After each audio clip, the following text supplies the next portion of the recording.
My name is James Rowlands, and in 2015 I started a WNR podcast with my friend Dan White. And for 5 years we have brought you the very best of the network, but it's time for a change. Now we don't just confine ourselves to Vinnie Mac, bring you AEW, Impact, NJPW and all the latest from the British wrestling scene. But we will still bring you all our old favourites, including NXT Update, takeovers and live shows for the Big Four. This year we will decide who is the greatest British wrestler in the world, plus so much more. But until we watch everything, we are with you, and we are the WNR.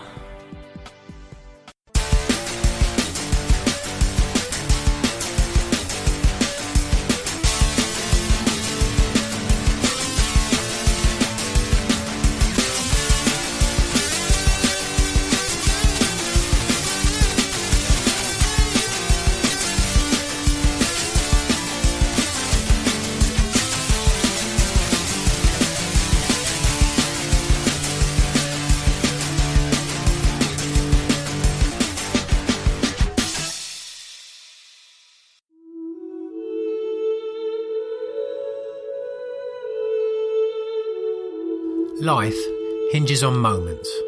For me, one of those moments was in late 1999.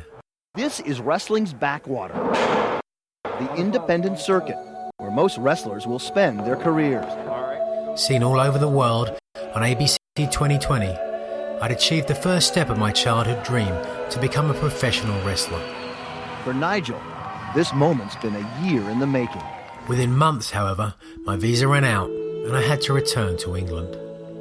A decade later, in the summer of 2009, I'd become one of the most critically acclaimed professional wrestlers in the world, and had finally signed a contract with World Wrestling Entertainment, the largest and most successful company in the history of professional wrestling. Months later, however, they rescinded the contract for an old arm injury, leaving me the only option of signing with Total Non-Stop Action, TNA for short, professional wrestling's secondary company. Fast forward to the following summer, and in the middle of a program for the tag team titles, I was pulled from the pay-per-view at the last moment, after testing positive for hepatitis B while working there. Less than a year after that, having barely been used or paid again, I was fired from the company. With my career in TNA over, and WWE not interested, all I had was the grocery store job I'd had to get when TNA had stopped using me. A few years earlier I'd actually been in the movie The Wrestler. Now, it felt like I was the real thing. These, then, were pivotal moments in my life. But was I destined to be defined by them? Or would it be my reaction to them that ultimately would determine how I'd be remembered? It was with that thought in my head, coupled with the burden of having to carry the secrets of what happened in WWE and TNA, that having cleared the virus and being cleared to wrestle, I decided to go on one final tour. Back to the small shows where I'd started. It would be the last chance to say goodbye. The last chance for a resolution. The last of Mcguinnes.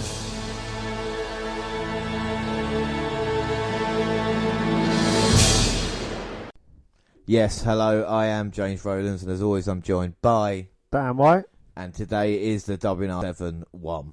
Well, that was Nigel Mcguiness in his own words, but today the WNR, for the very first time, dive into British wrestling history and start profiling the greats. And the first one, of course, is the man we heard.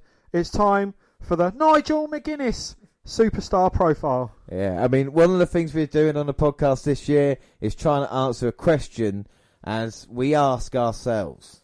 So with Nigel Mcguiness, the question would be, in his own eyes, he was never truly a great because he wasn't in WWE. But has he actually had a Hall of Fame career? And does it matter that he was never in WWE? So that is what we're trying to answer here today on the Nigel Mcguiness Profile.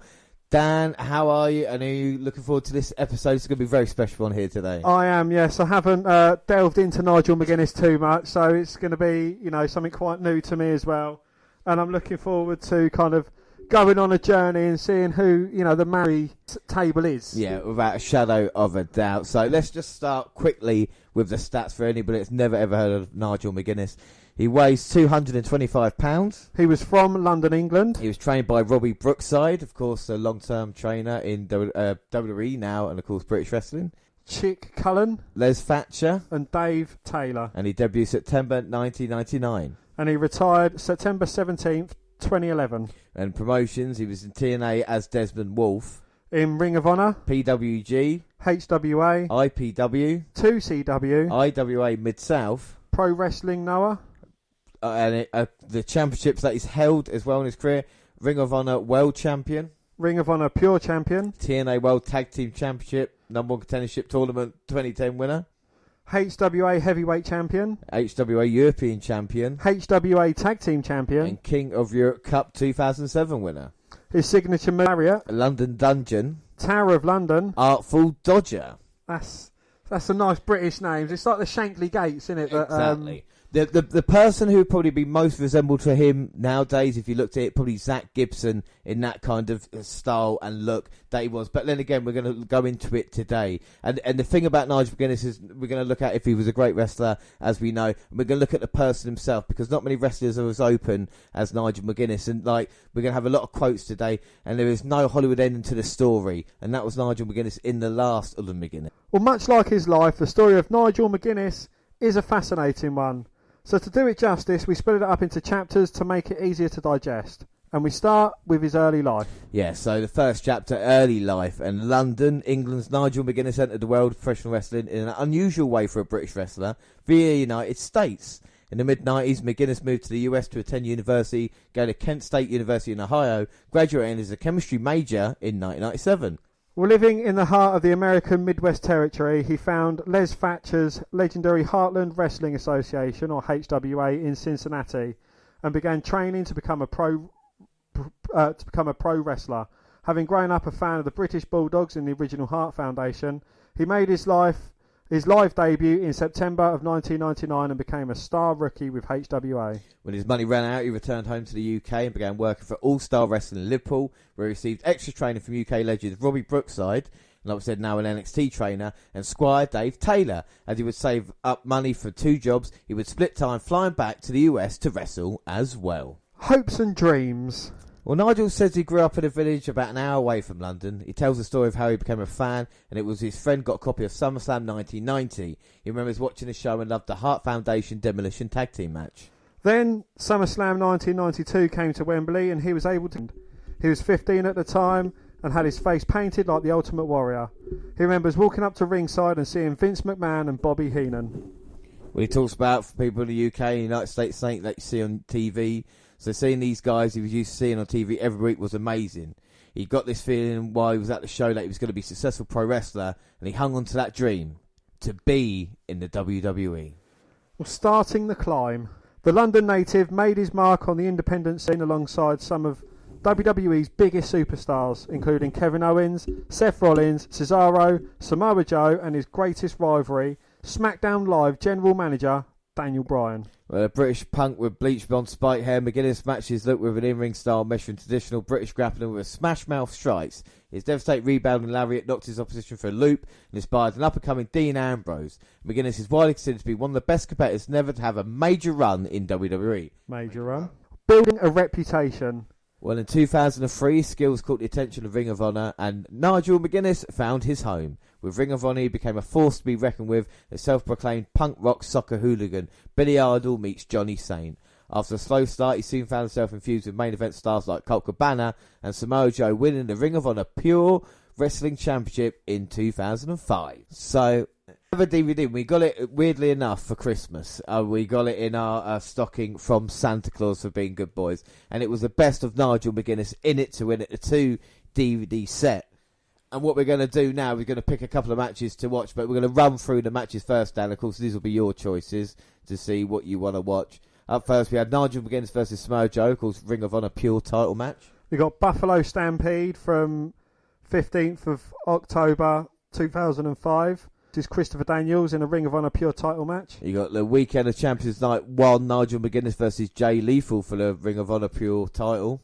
We got Ring of Homicide, Nigel Mcguiness versus Roderick Strong for the Ring of Honor Pure title match. Death Before Dishonor 4, Nigel Mcguiness and Doug Williams versus Takeshi Morishimo and Chris Hero. This Means War 2. 2. Nigel Mcguiness versus Takeshi Moshimura. Live in Tokyo, Nigel Mcguiness versus Chris Hero versus Claudio Castagnoli, Maraja Marufuji. I was going to say Claudio Castagnoli is, of course, Cesaro now. We've got Man Up, Nigel Mcguiness versus Jay Briscoe for the Ring of Honor World title. Chaos at Cow Palace, Nigel Mcguiness versus Austin Aries, Ring of Honor World title.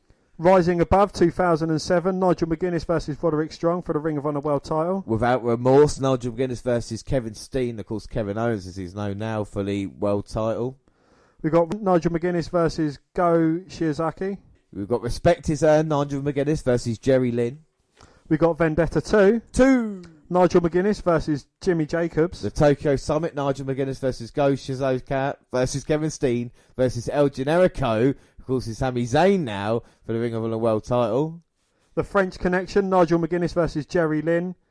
Ring of Honor World title match, Southern Hostility. Nigel Mcguiness versus Namichi Marufaru, Ring of Honor World title match. We got Final Battle, Nigel Mcguiness versus El Generico for the Ring of Honor World title. Cage Collision, Nigel Mcguiness versus Kenta for the Ring of Honor World title match. Of course, we've watched all these matches, but we're going to pick one now. So we've got disc 1 and disc 2. So we'll pick one off disc 1 and disc 2. So Dan, what do you think your choice? I mean, there's a lot of names in there that people would know now on the roster, isn't there? You know, the one that stands out to me the most is this Tokyo Summit match for the Ring of Honor World title, the elimination match, and that's Nigel Mcguiness versus Go Shiozaki versus Kevin Steen or Kevin Owens versus El Generico, who is, what's his name? Sami Zayn. Sami Zayn, Yeah, that's it. Sami Zayn. I just couldn't picture But, him. I mean, you got a lot of talent here, especially when you consider like people like Christopher Daniels, and of course Samoa Joe, Jay Lethal, Roderick Strong, of course, now in NXT as well. I mean, there is a plethora of choices on this DVD. I think my choice, disc 1, is probably going to be, because I've heard really good things about this match. 29th of December, 2007, Rising Above for the Ring of Honor World Championship. It's the champion Nigel Mcguiness going against Austin Aries. That looks like Seth Rollins. Seth Rollins is Austin Aries. This is a match that kind of, when you talk about on the independent scene kind of breaking through, this is a match that many people hold in very high regard to show what Nigel Mcguiness was all about. Now, as we start off with this, of course, Nigel Mcguiness to the commentator. Dan, what are your thoughts on him and his look as you see him wrestling in this one? It's like a mid-90s or mid-80s, 80s and 90s punk rocker, with his bleach blonde, spiky hair. I'm surprised he hasn't got a couple of nose piercings and earrings in the old ears and, kind of going the full hog. But, he has kind of got a unique look to what his character is, which is, with what he's doing. Without a shadow of a doubt, we're going to see him in action. And, of course, then talk about his career as well. But Austin Aries is a guy, I think, very much underrated. Never had a really for a crack at the whip, did he, in WWE? But in Ring of Honor, of course, was known as the kind of guy who could definitely pull out great matches. And Nigel's style, we talk about British wrestling, we talk about Magnificent Seven, of course, that we've got on the WNR podcast. Nigel Mcguiness would fit perfectly into that list today, as we're going to see for Nigel. Maybe he didn't have like the kind of bodybuilder look about him, but he was definitely great shape. But it was just the kind of way he wrestled well, picking the leg as you do. Do you reckon something that also would have held him back in WWE is the fact that he is British? Because, it's kind of commonly known that WWE doesn't like Brits. Yeah, well, they would have just treated him like maybe like a William Regal anyway. Do you know what I mean? With that, it's kind of maybe changed a little bit now when it comes to English wrestlers. But there's definitely kind of when you don't get to Pete Dunne through William Regal, you have to go through Nigel Mcguiness. If you know what I mean, that is who that person was in the middle of it, and we shouldn't forget about his the kind of talent. I suppose back in William Regal's day, it was all Brits have got a stiff upper lip. And that is kind of how they're portrayed, We love the Queen, we love tea, and, it is, we'll have some cucumber and cheese sandwiches cut into triangles. Honestly, you could tell me that was Seth Rollins and I'd believe you. Well, Austin Aries definitely has got that look. And each man just working the arms slowly but surely. Don't call me Shirley, but he's doing the right number on him. And Nigel Mcguiness, he's quite a big fella as well, I honestly wouldn't have had him down as someone that size, He's got the size and the build of a superstar. Well, this is another thing we're going to look at as well. It's difficult because Aries is quite a small guy, but with Mcguiness, if he'd come out nowadays, like you said, he'd more opportunity he would have in WWE. Fucking hell! Oh my goodness! Jesus Christ. Well, Austin Aries just done a suicide dive as Mcguinnes was kind of buying time on the outside and sent Mcguinnes face first into barricade right in front of the fans. And you literally saw like the brief moment before the blood kind of come out of a cut above his eyebrow. You wondered what it was. He just literally wiped it and it was just like blood. And now at the moment, Nigel Mcguinnes is serious trouble. You can see with the strap on the left shoulder and what you see with the amount of people like Samoa Joe. They went hard every night, There was no backing down for Nigel. He gave 100%. And that's what's interesting when you hear about, the WWE moment and he hit just a back elbow there on Aries. Absolutely. Do you think Nigel Mcguinnes is kind of running on autopilot at this moment in the match? He's taken quite a solid knock to the head. Well, it is vicious. Like I said, these equilibrium are all knocked off at this moment in time. And it is definitely in. Without doubt. And the referee's just actually pointed out the equilibrium of Nigel Mcguinnes. And now Nigel turning around. You can see the strikes as well. Aries now targeting a bad arm. Obviously, that blood dripping down into your eyes is going to cause you a bit of blindness as well going through the match. And this match, you can see it's going to be like, one of them matches that's going to develop into something good because it's kind of a slow burn. They're pacing themselves quite nicely throughout the beginning parts of this match.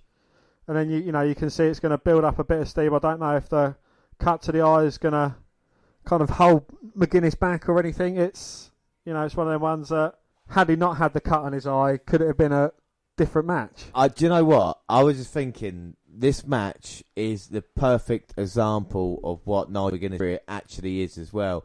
And as we look at it, we're obviously going to see how kind of tough he is. But just imagine if circumstances were different. Like I said, he got the injury early on, and then he couldn't shake it. And this is the thing with Nigel, that he always went out there and kind of gave it his all and put his body on the line. And in the end, he come back to haunt him. We're interested to see what happens in a match. But you can always see the guy's tough. Like I said, this match is not going to be short. And he's already busted open, and he knows he's going to wrestle. He's already bandaged up as well. Absolutely, yeah. And you look at things like Ring of Honor in this time, what's this, 90s, late 90s, early 2000s? 2007. Oh, right, okay. Mid to late 2000s. But these are kind of, that someone from WWE is going to be watching this. So this is kind of like an audition. So, they might not be in the crowd, but they're going to have watched matches like this, especially the talent scouts and things like that saying, hey, look, that man has got a cut on his eye and yet he's still putting out an absolute fucking cracker of a match. Exactly. And you look at the talent WWE have hired, but you look at people like Enzo Amore given a chance, who weren't worth it at all. Nigel missed out, whereas Ring of Honor kind of had, like you talk about Seth Rollins or anybody else that's come through, CM Punk, Samoa Joe, of course Austin Aries has actually got a chance in WWE as well. It's interesting what Ring of Honor can do. They're still going around, even though we've had stories recently of it kind of being in decline, there's still a chance of future stars. And a huge kick by Aries, and he follows up with just strikes to the face. Well, again, you can look at Austin Aries as well, and he has got an abundance of talent who wasn't used right in WWE. And the WWE now are stockpiling talent. Is it the right thing to do? Should they be able to go out and have success, or does it really matter in the WWE? Do you have to be in the WWE to be considered successful? Used to, but now I don't think you have to. And especially with the amount of talent they got, the amount of positions they have to fill, they're never going to do it, are they? So, is it better off to have a successful career, say, in Ring of Honor?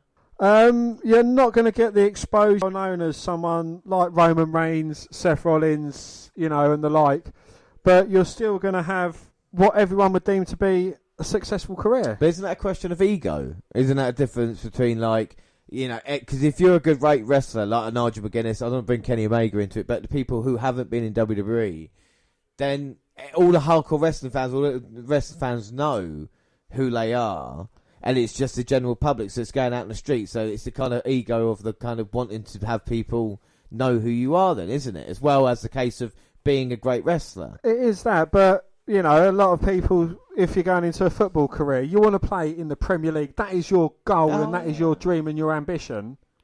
And, with WWE, you are in the Premier League. With Ring of Honor, you're probably in the Championship or the Scottish Premiership, somewhere low down. I'm going to leave that there as we see Mcguinnes just taking the punishment on and Aries delivering it as well. Like I said, both men aren't holding back. Absolutely not, no. And, Aries doesn't deliver a slap quite as dominating as Walter, but Mcguinnes has just delivered a fucking lariat that's turned Aries inside out, and it's kind of got him hugging the bottom rope in like a sanctuary. Nigel Mcguinnes definitely got a cut that's going to require a few stitches. I mean, that is busted open. And Mcguinnes backing him up. It's going to be a huge uppercut. Upper what? It's even the style of Mcguinnes as well, kind of what he does with his moves. They talk about here, someone like Walter versus Nigel Mcguinnes. It would just be epic in what they would give. You'd worry for Nigel Mcguinnes' life, there's no doubt about it. Absolutely, yeah. But, he seems like he's in control of what he's taking. Yeah, I mean, he's tough. Don't get me wrong. I think he's always been tough. Do you think he's tough because of his persona, or he's got his persona because he's tough? I think it's a little bit of both. I think it may be a little bit of reputation that way. I think one thing we're not going to be looking at on this podcast that maybe you could argue we should is the amount of injuries and stuff like this and the right medical treatment. Should he have actually carried on to wrestle as he did? Would WWE right to say, hang on a minute, you had this injury here, and you think all the knocks and even that cut there, is he going to get proper attended to, or is he going to be wrestling the next week?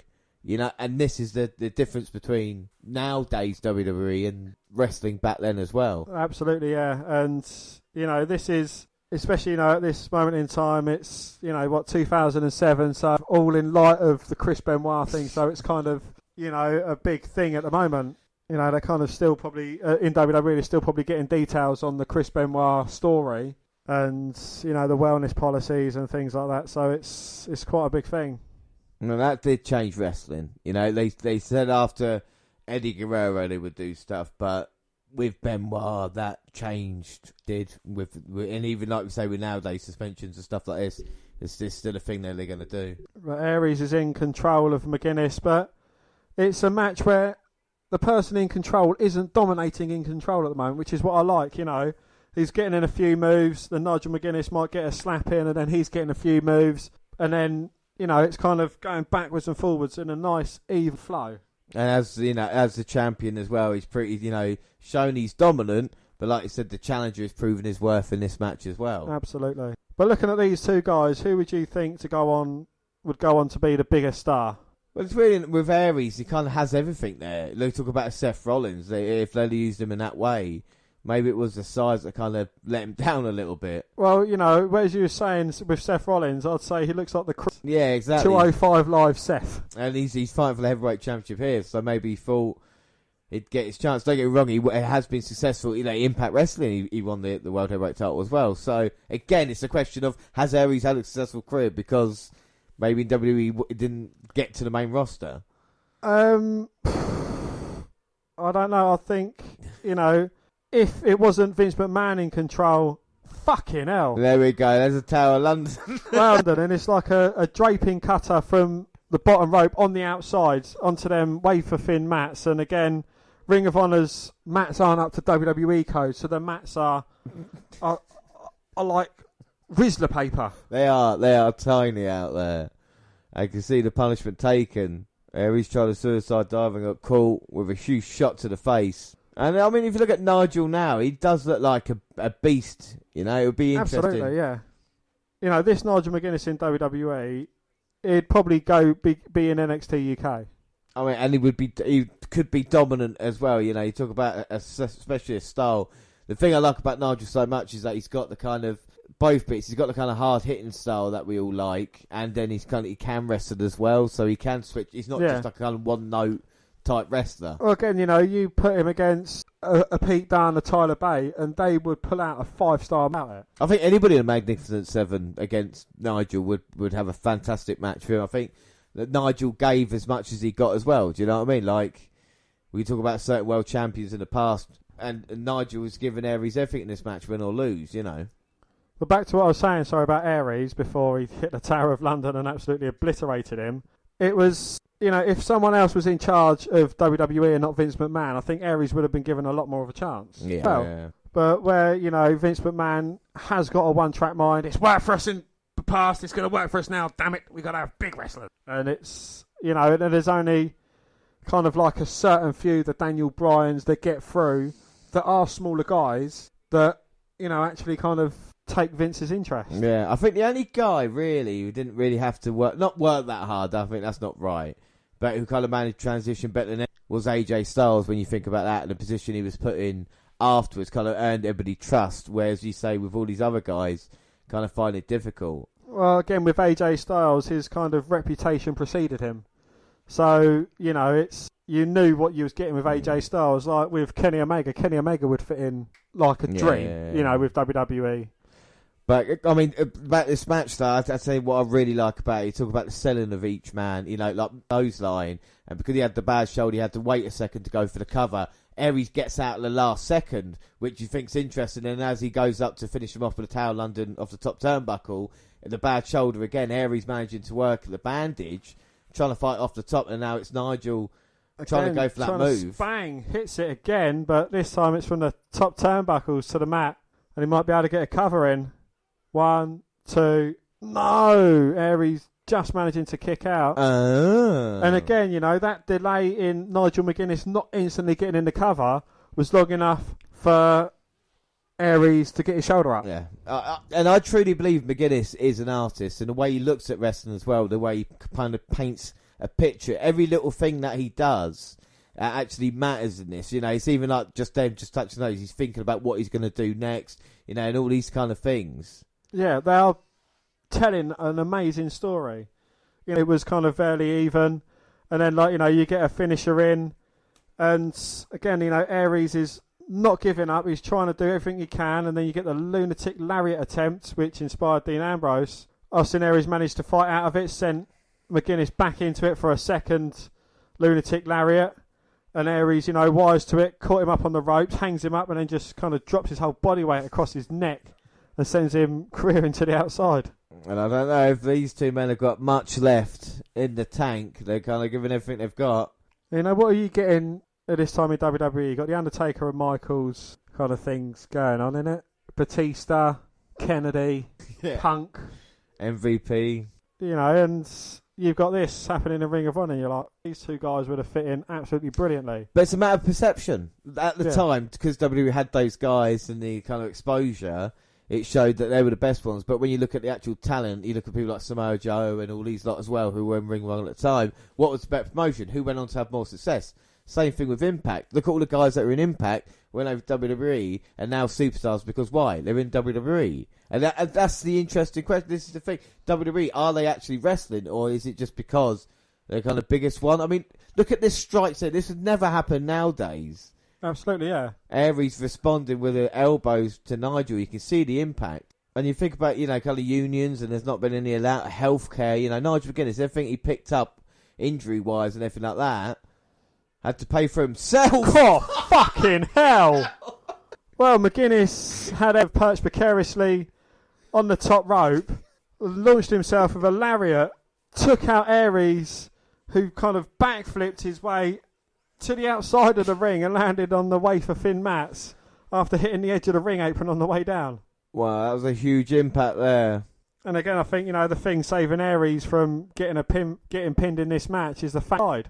But I think it's going to hamper him now as Nigel Mcguiness has got him against the barricade and hitting a couple of huge uppercuts. No, Nigel's going to take a run up. Oh, Aries up to his feet. Couple of standing exchanges. Oh, shit. It's kind of like a suplex come DDT. It just plants Mcguiness face first onto barricade. Oh, that was a dangerous move that Aries did on Mcguiness.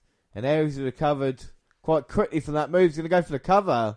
2, no. Just a 2 count. Mcguiness managing to get his shoulder up right at the last second. Saying that he's down, but he's not quite out just yet. And again, shoulder toughness. Now Aries going for the front face lock. Push him away. There's no doubt Aries definitely fought it. Now Willa Strikes combination. The referee having to pull Aries back, saying, look, you know, he's against the ropes, calm it down, and Aries is saying, look, I need to beat this man. Comes running in with a drop kick, and Mcguiness looks like he's near enough down and out. Brain buster suplex. And as he set him up for the finish, I think the fans realised Nigel's in trouble. Aries for the 450.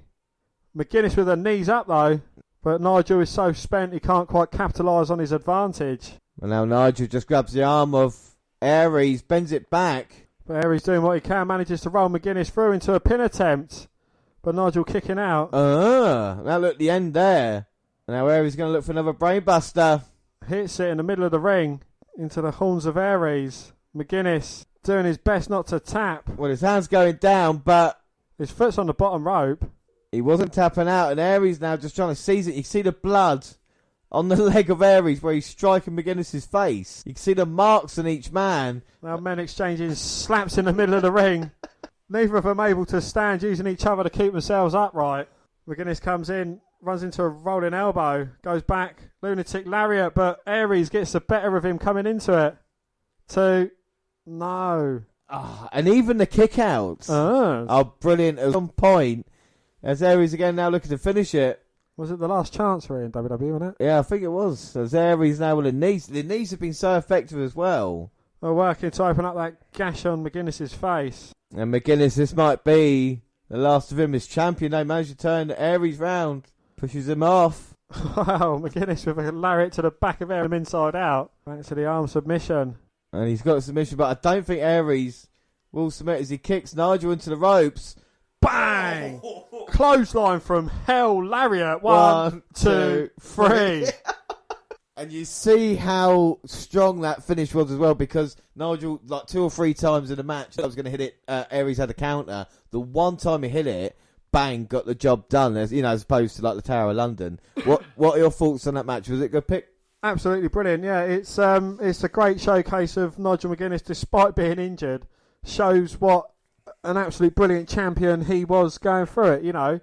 Someone that I could have definitely and happily accepted in WWE without a shadow of a doubt. Yeah, brilliant match, and Aries definitely brought it in that one as well. Nigel comes out the victor. Well, in 2006, he began an epic feud with Bryan Danielson, who was the Ring of Honor World Champion. Two champions feuded for ages for a title unification match was announced, where pure champion Mcguinnes would face world champion Danielson, and whoever won would become the undisputed Ring of Honor World Champion. Mcguinnes lost the match and the pure championship was deactivated. But in his 350-day reign, Mcguinnes became an indie superstar. This Bryan Danielson looks familiar. Has he had some sort of a movement before? He has had lots of movements.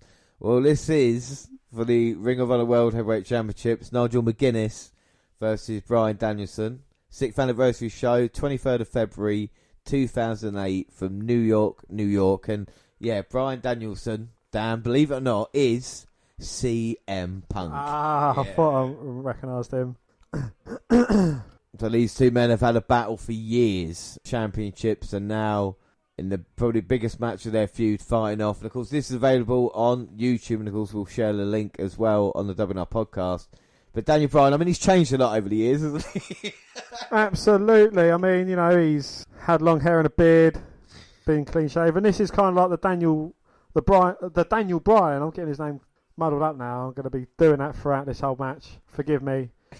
But certainly someone who has kind of evolved along with wrestling. I mean, this could have been Nigel Mcguinnes in Daniel Bryan's place. Yeah, it could have been. I think you're right when you see that. I mean, Daniel Bryan, one of these guys, again, coming through Ring of Honor in that way with Nigel Mcguinnes. And like we're going to talk about what happened at the same time, them being both the elite level. When you look at one, you looked at the other. Very much in WWE at the time, you maybe had like John Cena and Randy Orton. I think with Ring of Honor, it was kind of Daniel Bryan and Nigel Mcguinnes. They thought like both these guys would definitely make the move up. I don't know who would be now comparable to, like two guys definitely, like you see them in another promotion, you go, well, these two guys are definitely going to be in WWE, and unfortunately kind of never worked out that way. But Daniel Bryan, did he overachieve in WWE, do you reckon? I don't know. I think his kind of love from the fans and admiration helped him to achieve something special in WWE. And I think, it's not what it was. I think he's kind of hit his peak and he's on the downward curve. I'm not saying that peak can't go up again because, with Daniel Bryan or Bryan Danielson or whoever he may class himself as nowadays. Would you want to see maybe Daniel Bryan, because I know he signed his contract, but the next time it maybe come up, would you want to see him go back to the independent scene as Bryan Danielson and maybe have a run in AEW or something like that? Or do you think it's now done for Daniel Bryan? He'll never get that kind of opportunity again. I think, opportunities, he could go into any promotion easily. There is no kind of limit he could do. Would he achieve what he can do in AEW in WWE? I don't know. Well, that was the thing. I don't know where he'd be treated more of a star. But I think you can see in this match, this is slightly different to, of course, the Austin Aries one, because you're going to see a lot more chemistry between these two. These two have been working back and forth, like we say, for a couple of years. So there's definitely an understanding between the two. There's no doubt they both leave it out there in the ring. Let's not understate that. They're not going easy on each other. But again, like Nigel Mcguinnes, Daniel Bryan is someone that has suffered injuries throughout the years, and it looked to be over for him, but he managed to come back. Would you maybe want to see a comeback for Nigel at some point? Just maybe one match in NXT UK if he was fit and healthy? If there was to be a match, there's only one person it could be against, and that's Daniel Bryan. Would you want to see that? Absolutely, yeah. Well, these two men putting on an absolute clinic. There's no doubt this time as well that Daniel Bryan was considered kind of one of the best wrestlers, if not the best in the world. And Nigel Mcguinnes was only, I think he got to 6 in the PWI in 1 year. I think it was in 2008, 2009.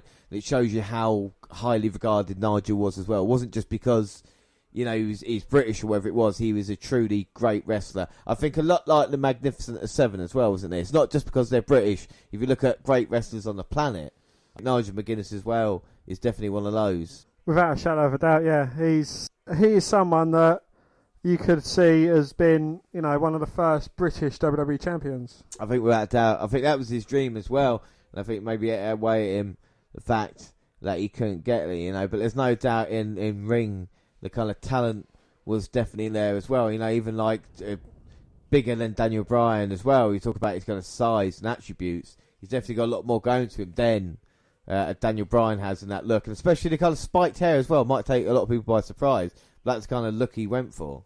Again, you look at Sheamus with his fucking ridiculous mohawk and his fucking jangly beard. I mean, it's a look that some people go for and they kind of run with it. But, with Mcguinnes, he's, for him to be kind of, inspiring wrestlers like Dean Ambrose with the lunatic lariat. I mean, Ambrose saw that and thought, fucking hell, that looks lush. And then he kind of, he must have spoken to Mcguinnes about it and said, look, would you mind if I kind of took this move on with honour? And, it went for him.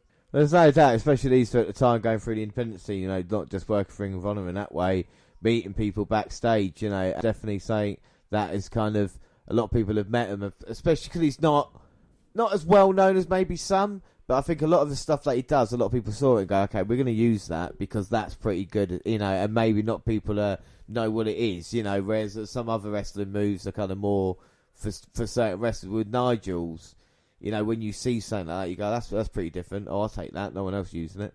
Yeah, it's respect, but it's also kind of taking advantage of someone who's kind of forced out due to certain reasons, and maybe can create better wrestling. Maybe come up with ideas and with moves and stuff like this, the kind of stuff they do. But again, not taking the focus away from Nigel Mcguinnes, who this is, but you can see Daniel Bryan, he's already interacting with the fans, and, you can see him absorbing their cheers for him. And Nigel Mcguinnes is like, I'm going to fuck you, a lot of you, and, it's... It's definitely know who the face and who the heel is in this match, and it definitely plays off as well. Absolutely. And Nigel Mcguinnes doing his headstand in the corner. But again, that's the second time I've seen him do the headstand in the corner. That's the second time I've seen him eat a drop kick from it. Oh, don't bounce your head off of barricade. No, Daniel Bryan with a suicide dive. Lucky enough sends Mcguinnes back first into the barricade as opposed to gashing his head wide open. But Bryan looks to be going up to the top turnbuckle. Seated drop kick and a nip up from Bryan. And he is just literally an extension away from doing the yes. He hasn't aged a bit by the looks of him in this one, especially he's going about it. And Bryan managing to flip out of a back suplex and delivers one to Mcguinnes. And again, looking at Mcguinnes in this kind of, he's holding the back of his head. He seems kind of visibly in pain. Is that like a red flag, obviously knowing what he's gone through his career, or is it just him saying, look, well done, you got me in a good move. There's nothing to it, but he's just kind of milking it. I think when you're as good as worker as Nigel, and I think this applies to Daniel Bryan and maybe a few others, is you're never sure. The selling of a move can be so good, whether it's a real injury, he's not sure really what's going on. Especially with Nigel, like I said, that the highest he ever was when he's wrestling. Did he just clock the referee? He just knows. Daniel Bryan cannot believe it. And in Ring of Honor is all about respect and honour. Nigel does that. And Mcguinnes has actually been disqualified from the match. The American Dragon, Bryan Danielson. And the crowd's definitely pissed off by this as he tells the fans. Austin Aries coming out here with Kevin Steen and a couple of others telling Nigel to get back in. Would that be El Generico under the mask? I think it might be Delirious, but don't quote me on. Well, he's just been given an ultimatum to get in the ring and finish this match or get your ass kicked and forfeit the title, basically. So he's back in the ring. Referee's still down and Bryan is delivering a few chops. Oh, there's another official out here now, and maybe he'll tell the unconscious official what's going on. The match is restarted. So now can Daniel Bryan take the advantage? What a heel thing to do. Not only trying to get them disqualified and walk out, but even when you come back in the ring, you take down Daniel Bryan and you tell the fans to fuck off. Throwing him shoulder first into the top turnbuckle. Ooh, sends him into the ring post second time round. Fuck the system. Well, Nigel doesn't mind being booed and hated. What is it the fans are chanting? I can't quite hear. It's not that clear, James.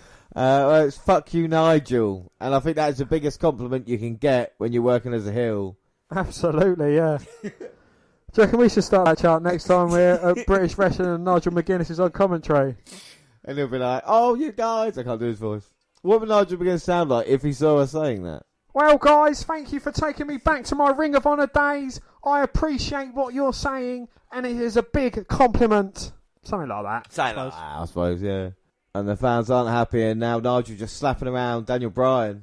I mean, the American Dragon, Bryan Danielson, is, he is a big hero to these fans as well.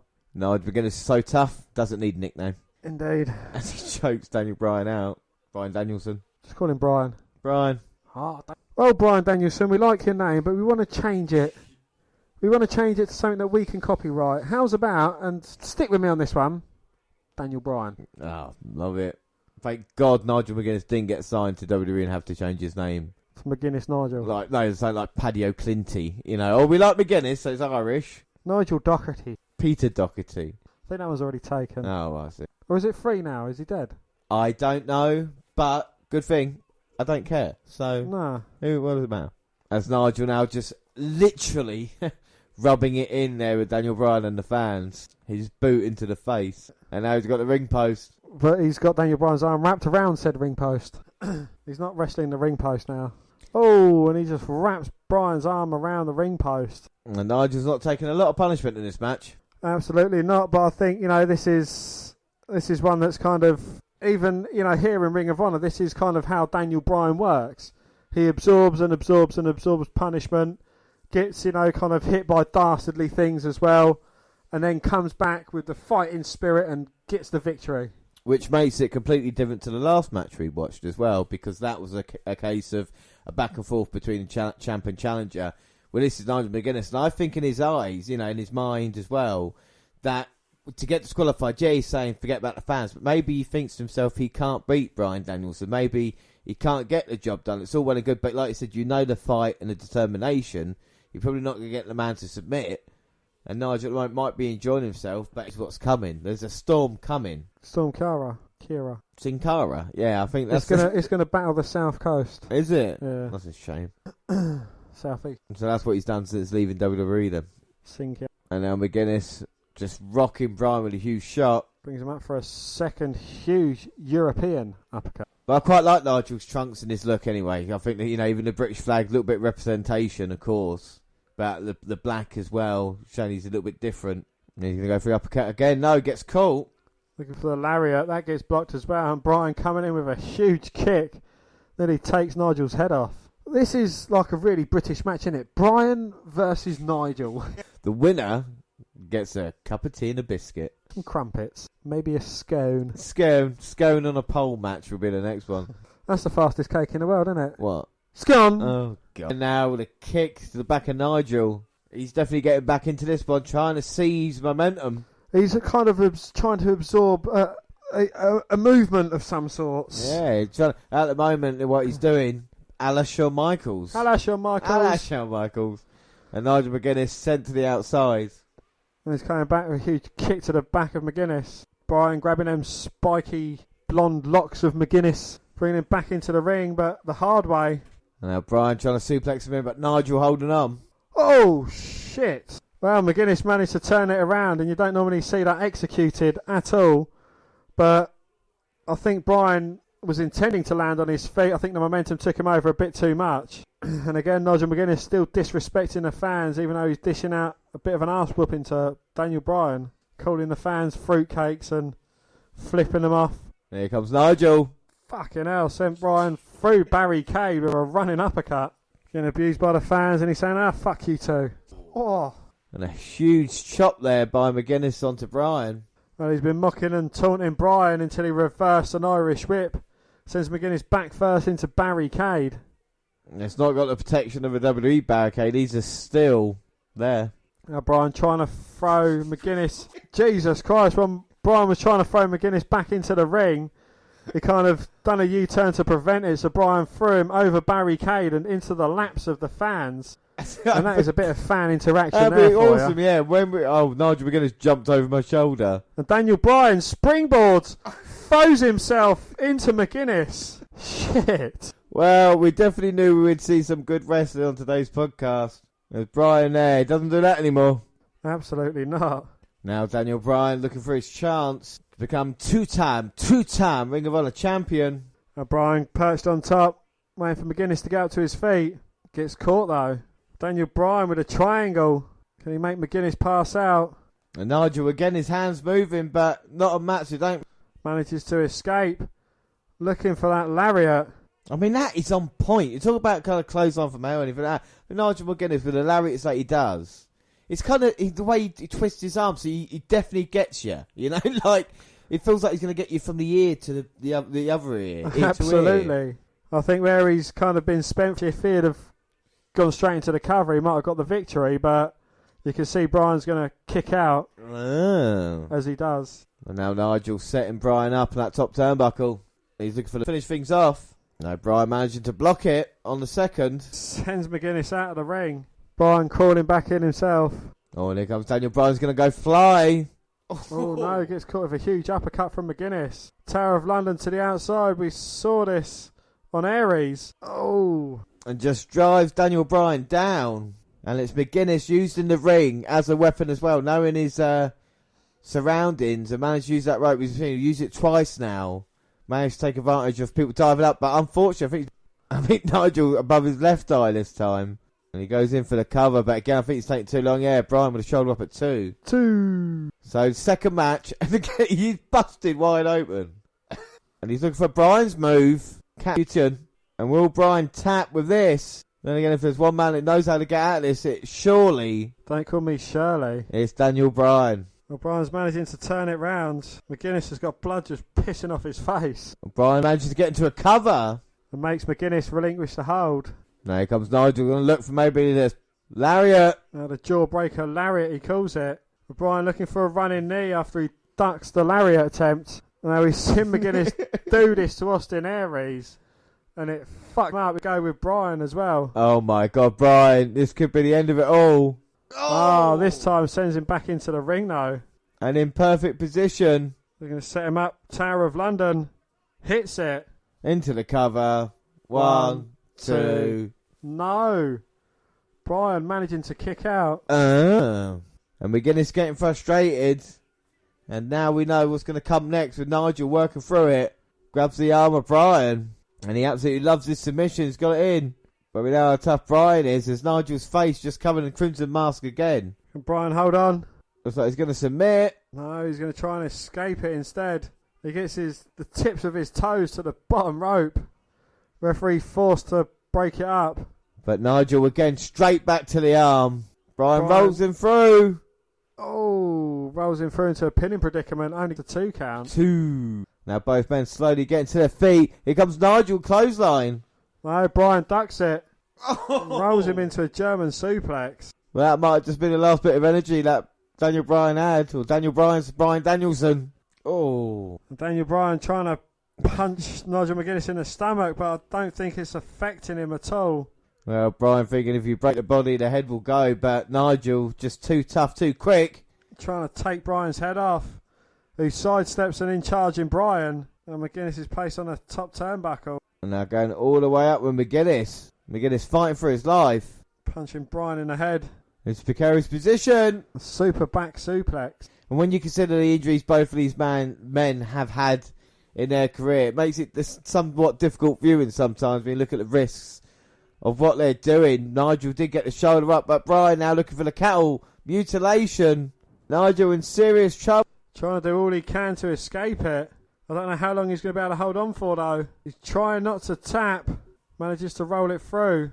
Uh-oh, now the elbows. Bryan's got him in precarious position. Well, hits a tiger suplex. Still couldn't get the job done, and Bryan not going for the head, just going to work the body.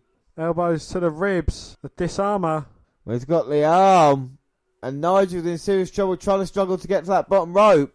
Into the triangle. Beautiful transitioning from Bryan. Oh, just when Nigel thought he was out of trouble, he walked right into it. Bryan, though, will not go for the head, as he said. Those elbows have been lethal for Nigel Mcguiness. And Nigel just might be passing out. He's going to check the arm. Keeps it upright and firm. Well, the fans don't like it, but he's still in this. The arm drops once. The arm drops twice. Third time and he's out. No, Mcguinnes managing to fight back into it. And even with the finger saying, no, I'm not done just yet, into the ropes. And I don't know how Mcguinnes managed to escape not submitting then. And it's a world championship and a company both of these men have built. And now they're getting in a position where they're fighting for the greatest championship they can. And Bryan wants Nigel counted down. The referee counts to 8 and Nigel managed to get to his feet. And now Bryan just right back into it.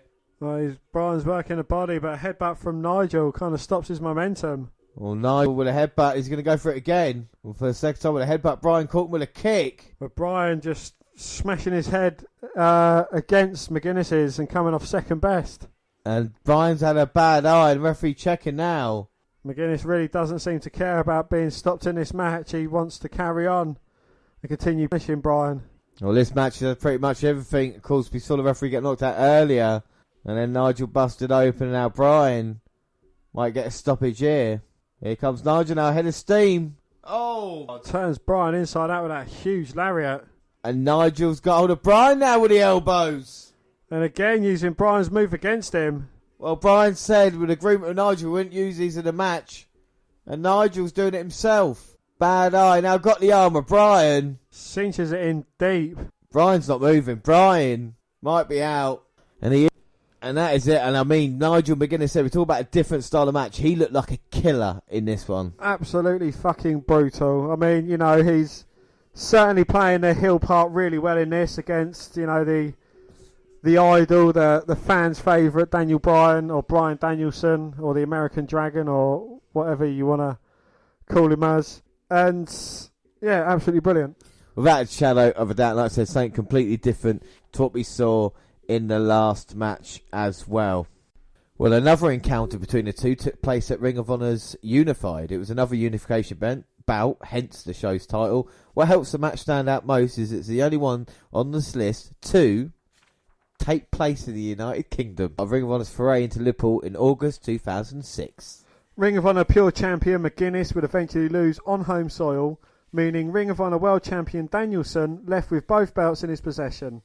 Much like many classic Ring of Honor main events, it wasn't necessarily the end result that this one would be judged on by fans. Putting over the warrior spirit of his peer, Danielson beat Mcguinnes unconscious with brutal elbows at the end of the match. That makes for a sterling visual and a unified collision between the pairs, perhaps even better than prior clashes they worked in Ring of Honor.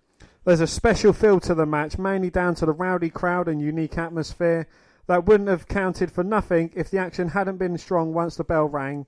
But it most definitely was. Yeah, and I found a Vimeo link to that, so we'll post that alongside, of course, the Daniel Bryan versus Nigel Mcguiness match that we've already seen. Well, he moved on to feuds with Jimmy Rave and Chris Hero, clawing his way to the top once again, defeating Takeshi Murahashi for the Ring of Honor World Championship in 2007. He would go on to face some of the best in the Indies, names who would have legendary careers in the independents and become W superstars, not only keeping up, but in some cases leading the pack. He had classic matches against the likes of El Generico, who you know as Sami Zayn, Jerry Lynn, Kevin Steen or Owens, Tyler Black, Rollins, and much more. And much like most of his peers, by the end of the 2000s WWE contract, he was scheduled to start at the same time as arguably his greatest rival in Ring of Honor, Bryan Danielson. Right, so before we get to that, let's watch our last match on the DVD. And it is a great DVD. It's jam-packed full of great matches. What is the last one, Dan? The last one is Ring of Honor World Champion Nigel Mcguiness versus Ring of Honor World Tag Team Champion El Generico, who is Sami Zayn, versus Ring of Honor World Tag Team Champion Kevin Steen versus Go Shiozaki. And it is at the French Connection in Montreal, Quebec, Canada. And, you know, I feel sorry for Go because he doesn't have a title to his name. No, and what's interesting as well, of course, this is the hometown of both Kevin Steen, who is Kevin Owens now, and El Generico, who is Sami Zayn. So this will be your pick to watch. This will be very, very interesting as Kevin Owens in there. I mean, does that suit him, that outfit? I mean, talk about Kevin Owens now to this. I mean, he looks like Colt Cabana. He's wearing a singlet at this moment in time. Yeah, it's not that flattering, I should say. No, I do prefer his kind of like boxing style shorts and his t-shirt. But Steen nipping up and working well. It looks really different without a beard as well. I know he's only got a little bit of stubble and a slight beard, but that makes all the difference. Well, Shiozaki definitely got a look about. Say, let's be fair to him. It's not maybe traditional look. Quite a big guy as well. And see Kevin Steen. Obviously, Steen talking to the fans in his hometown. It seems like quite a small enclosure of an arena. It's crazy when you think about these guys, you know, perform in front of thousands or whatever it is, and now here against hundreds. It is the difference in wrestling, isn't it? You know, even with people like you see in Sitbon as well perform in front of 70 people, 60 people, and then it's just crazy. So if you looked at these four guys, Dan, and you thought to yourself, at least four, who would be a future star in WWE and champion and Universal champ, would it be Kevin? I think he'd probably be second, maybe third on the list. I think, you know, El Generico. It's like, what's the Canadian doing in a mask? That'd be my first question. Go Shiozaki. Go Shiozaki. I mean, he looks in quite good shape, but he doesn't seem to be able to match up to bigger fellas. I think Nigel Mcguiness would be top of my list for people most likely to succeed. Yeah, and you can see him in the corner, not participated yet, but does have a shiner to show for his troubles, even though he's not participated, is Kevin Steen with the takedown. Well, I don't know, with Kevin Steen, you can already see like his personality coming through. You know, he's someone that loves to talk. Here comes El Generico. Of course, these two tag team champions at this moment in time, which might give them an advantage in this match. Or will it when it comes to when they're coming to head? And Generico already getting the Ole chance as well that he kind of brought to WWE with him. And what a great worker Sami Zayn is. And again, someone who maybe not in WWE that he truly deserves, because in NXT, there's a perfect way to use him. And I think he's a fantastic heel as well. You know, Nigel Mcguiness, we've seen him mostly as a heel and not a face. You know, Kevin Owens is the guy that maybe played both quite well. And the same with Sami Zayn. Absolutely. Ditching the mask, is that a good thing for Sami Zayn? I think it worked out well for him in the end, didn't it? You know, I think when you look at it, I mean, this was a kind of gimmick that had a shelf life to it. Like I said, you know, El Ligero's the prime example in the UK of a guy who's going around as that, and that's a great thing, but it can only go a certain level, I feel. Absolutely, you know? Yeah. Nigel Mcguiness just laughing on the apron at this moment in time. Well, you know, him being the Ring of Honor World Champion, he's kind of like the wisest one in this match. He's staying outside, he's keeping himself out of it, letting the other three guys wear themselves down. And I'm sure the only way he'll be coming in is through a slot of his opponents. Well, Shiozaki then gets caught, goes back to the corner. And, I mean, he's no Alex Wright, but you can definitely see something with El Generico there. Absolutely. You dirty boy. No, I swear to God. Wait till you get another shot. Saying that, though, Nigel is not resting, as he gets a tag in now. And it's elimination rules, so Nigel doesn't have to bother if he doesn't need to, as Kevin Steen gets a tag. As Mcguiness makes his way over to the corner, trying to buy himself a little bit of time.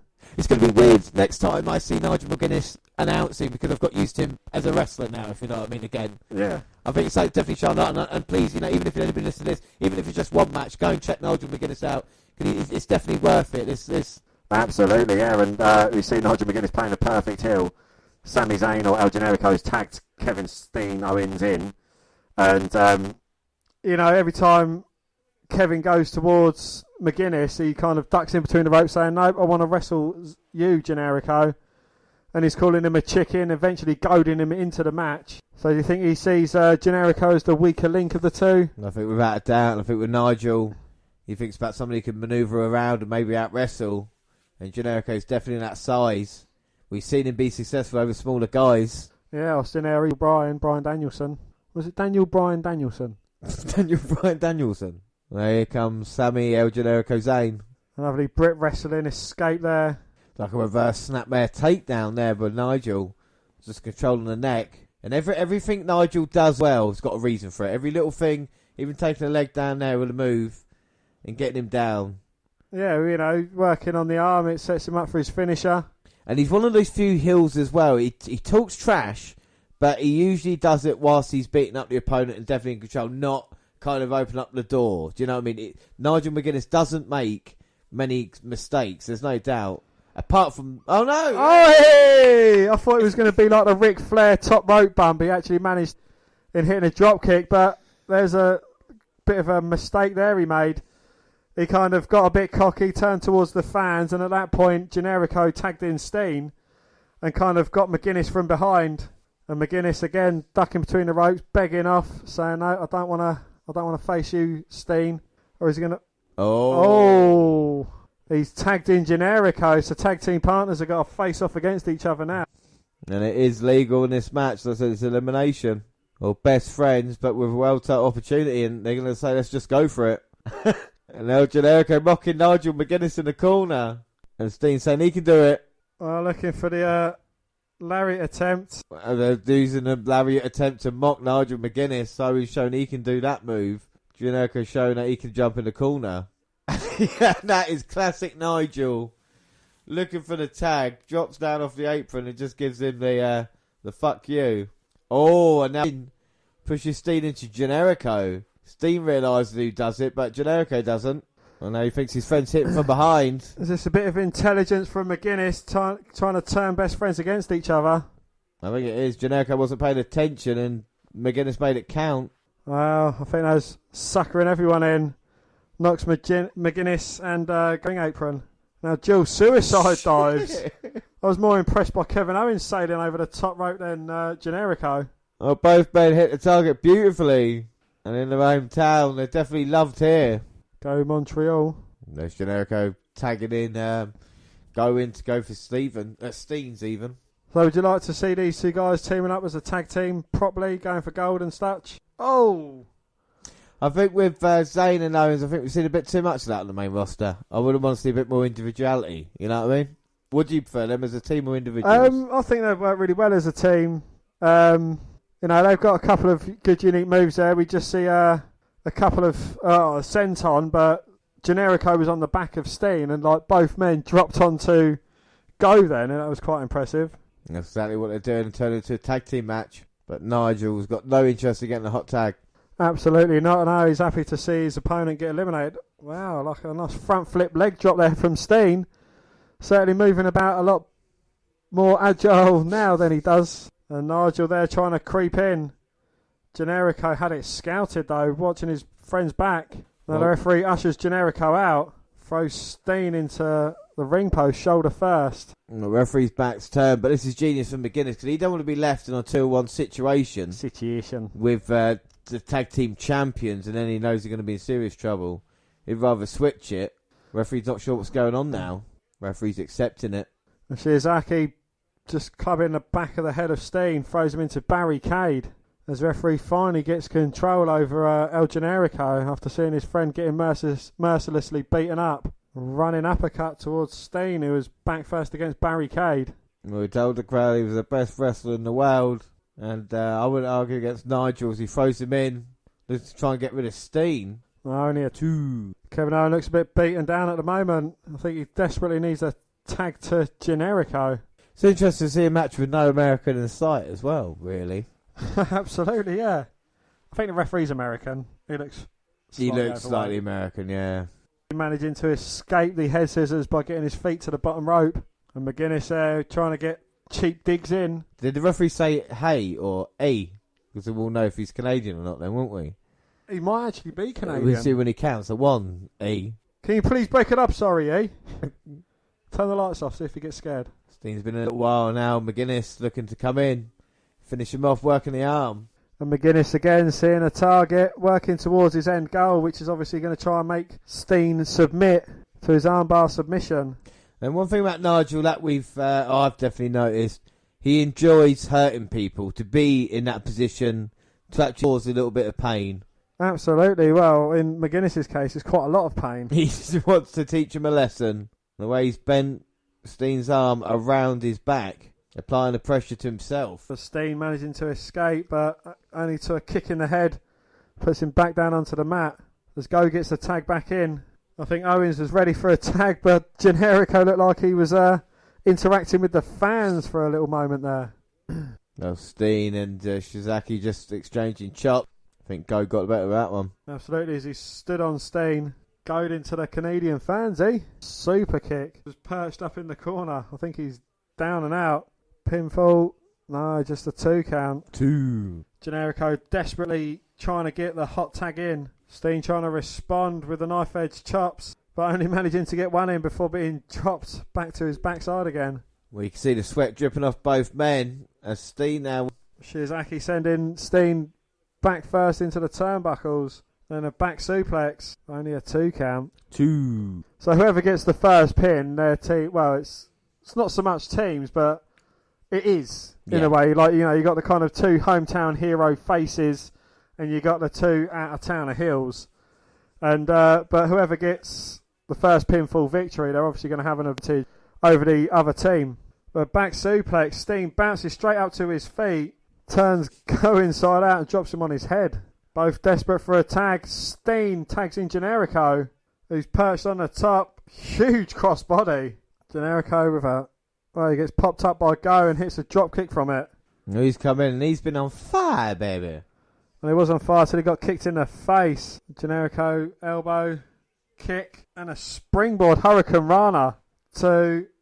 No, just a 2 count. 2. You see Mcguinnes definitely worried there as well.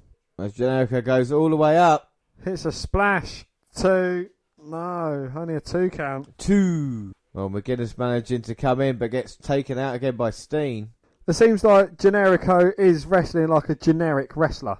I don't know if that's part of his name/gimmick. Mexican wrestler now is looking to put away. Shizaki is outside. Steen gets sent into barricade. Generico catches a super kick attempt. On a blue thunder bomb. 2. Oh. No, just a 2 count. 2. And Mcguinnes has got the better of Steen on the outside. And Shizaki showing how tough he is that Generico can't put him down. Knuckle lock as Generico's slapping the chest into a swinging tornado DDT, but gets caught and then powers Generico up. Christ. Well, didn't go straight to the cover. That might have cost him. 2. No. Well, it did cost him in the end. Just a 2 count before Generico managed to kick out. 2. And Shizaki now looking to put Generico away. He might not know where he is. Oh. And a hell of a kick that was. Was it a hell of a kick? Trying to pick him up, but Nigel in. Kick behind. Fucking hell. And a splash by Go. 3. Eliminates Generico. So the fans aren't happy. Generico's gone thanks to Nigel Mcguinnes. And now it's going to be... Is it going to be a 2-1 situation here, Dan? Situation? Well, I believe so, but I don't know how long Nigel Mcguinnes is going to remain friends with Go. Well, that's the good thing about Nigel. You never can quite trust him. He's got that look in his eyes. And now 2-1. Steen realises his friend and his tag team partner and champion's gone. Oh. Well, Kevin spits at Mcguinnes and slaps Giosaki. Go Saki. And now Steen with the back elbow to Nigel. Nigel, can't even say his name right, let alone Shiozaki. Steen, nice drop kick. Shiozaki there. Plants Steen Mcguinnes plants Steen face first into the mat. Shiozaki with a cover. Only a 2 count. 2. So this is your choice, Dan. And what the reason is behind picking it? And it's been different to every match we've seen so far. Well, I just think with the depth of talent, you know, it's good seeing a Nigel Mcguinnes, but seeing what he can do against current WWE superstars as well, especially one as hot as Kevin Steen Owens. Without doubt, Nigel Mcguinnes has been faced just about everybody. I mean, there's the clips around it. You can see him fighting Seth Rollins and, of course, Samoa Joe as well.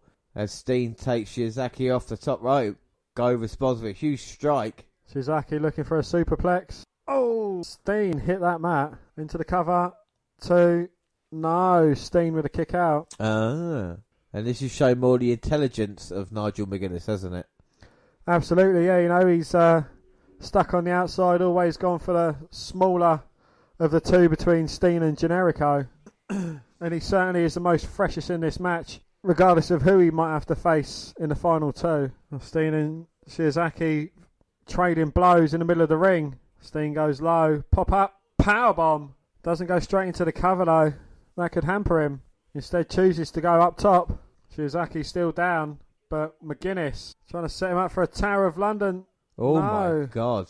And I'll tell you what, that barricade has not been friendly with Mcguinnes. Absolutely not. If he's cut open again, something's up. And Steen now's got Shiozaki maybe trying to put him in a sharpshooter in Canada, eh? Well, it's 25% more effective when it's put on in Canada.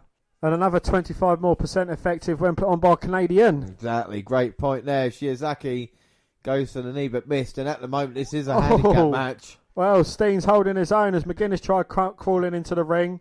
Steen kicked that middle rope and it went straight into the Tower of London of Mcguinnes. And now the sharpshooter's in with Steen. And taps. Shiozaki had no choice there. 50% more effective. That's what I'm saying. It's a really, really painful move. And now we've got 1-on-1. And I'm sure Kevin Steen was clean shaven going into this match. He seems to have a bit of a beard going on. Well, this match has gone on and now we've got down to the final two competitors. 2. And Mcguinnes has not won any part of Steen in this match. It's another story told in this. I think out of all the people in the match, Steen was the one he didn't want to be left with. Now can he try and pick the bones? Like I said, the fresher of the two. Running uppercut to Steen in the corner. Steen ducks a clothesline attempt. Cannonball! That's why I want to see this match. And takes out Nigel.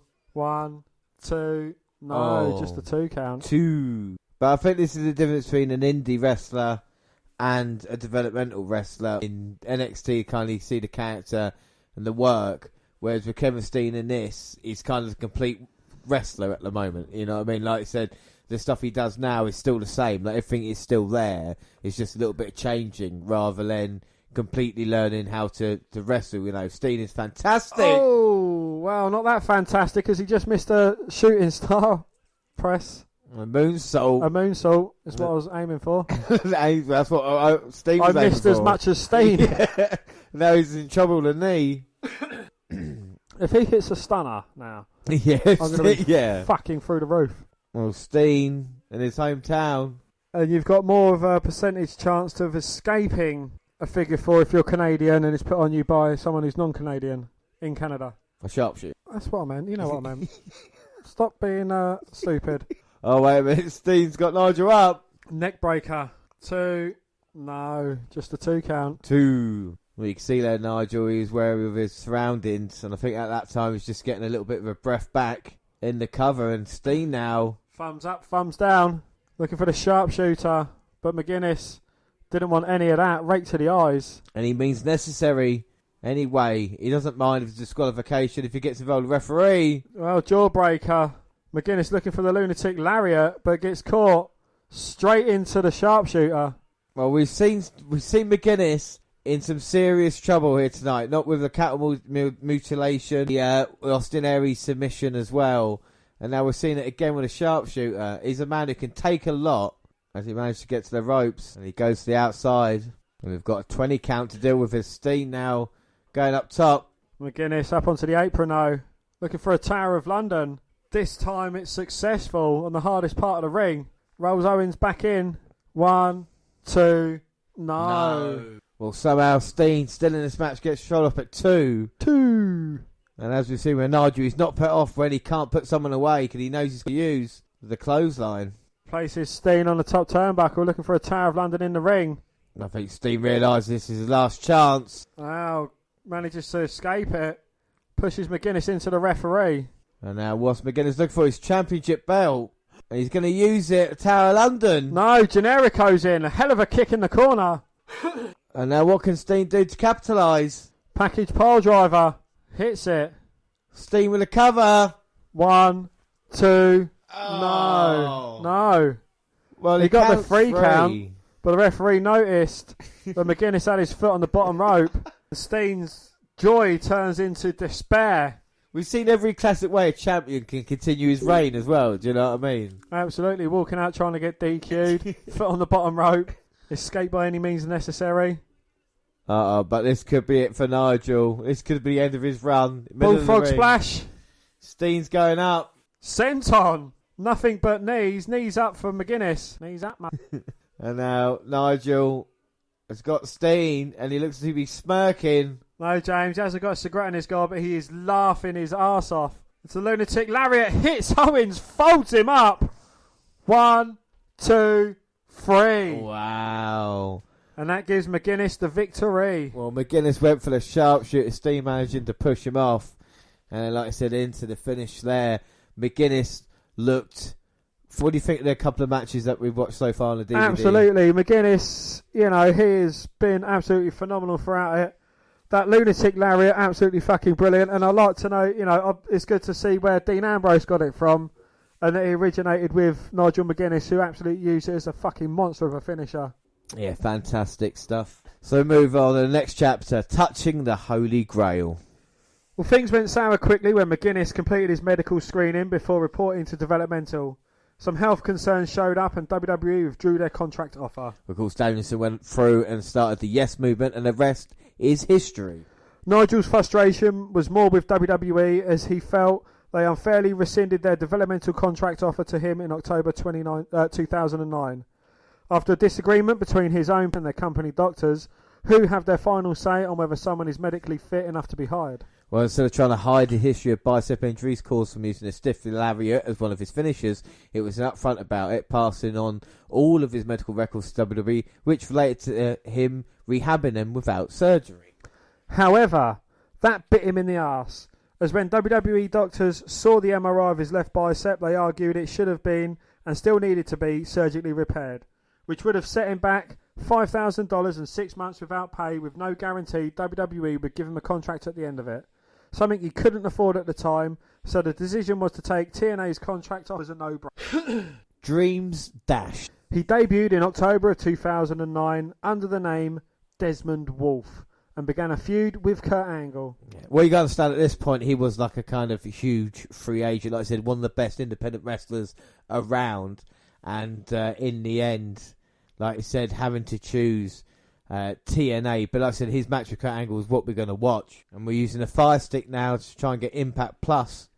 So see how this does us. So here we go. It is Turning Point 2009, November 15th. And as we see, it's no longer Nigel Mcguinnes, but Desmond Wolfe. And you've seen Kurt Angle, Dan. Like I said, it's 2009. What are your thoughts on what Desmond Wolfe looks like and is now, and of course Kurt Angle and himself? Well, Desmond Wolfe, he's had quite a significant character change. I mean, he's got rid of his trademark blonde spikes. He does look, I don't know, he looks more WWE-ified. Yeah, since he came so close to being in WWE, it's kind of fitting. Kurt Angle looks like he's been on a crack binge. He looks a lot slimmer and in the face as well. But, it'd be interesting to see what his kind of technical skill still is, because, obviously Kurt Angle, one of the best technical wrestlers ever to grace a WWE ring, going against someone with a lot of British wrestling potential. Yeah, I mean, we talk about Desmond Wolfe and what he can accomplish and the kind of the wrestlers he's faced in Samoa Joe and Daniel Bryan, and people might not even know he's done that, and he's faced someone like Kurt Angle. And yeah, Kurt Angle has been in TNA at this point for 3 years, and of course slimmed down a little bit due to the injuries that he's had. But this is still, and I hate people when I say dream match, but it's definitely a clash of two styles when you consider it's someone from WWE to go to TNA, from Ring of Honor to TNA. This is definitely a matchup that I still think is pretty big in a way, Absolutely, yeah. I mean, Kurt Angle looks really weird. He's just got no weight to him at the moment, has he? He's really dropped down. But Desmond Wolfe, a.k.a. Nigel Mcguinnes, see what he can do in TNA. Like I said, he wanted to move to WWE, but he had no choice in the end. Impact let him wrestle. Exactly the same thing with Kurt Angle. WWE said you can't wrestle due to your injury. But it is weird to see the two face off. I don't think Angle's completely lost it yet. Collar and elbow taps to start. With referee, shirt still a Hebner. So did you watch Impact or TNA at this time, Dan, at all? I didn't know.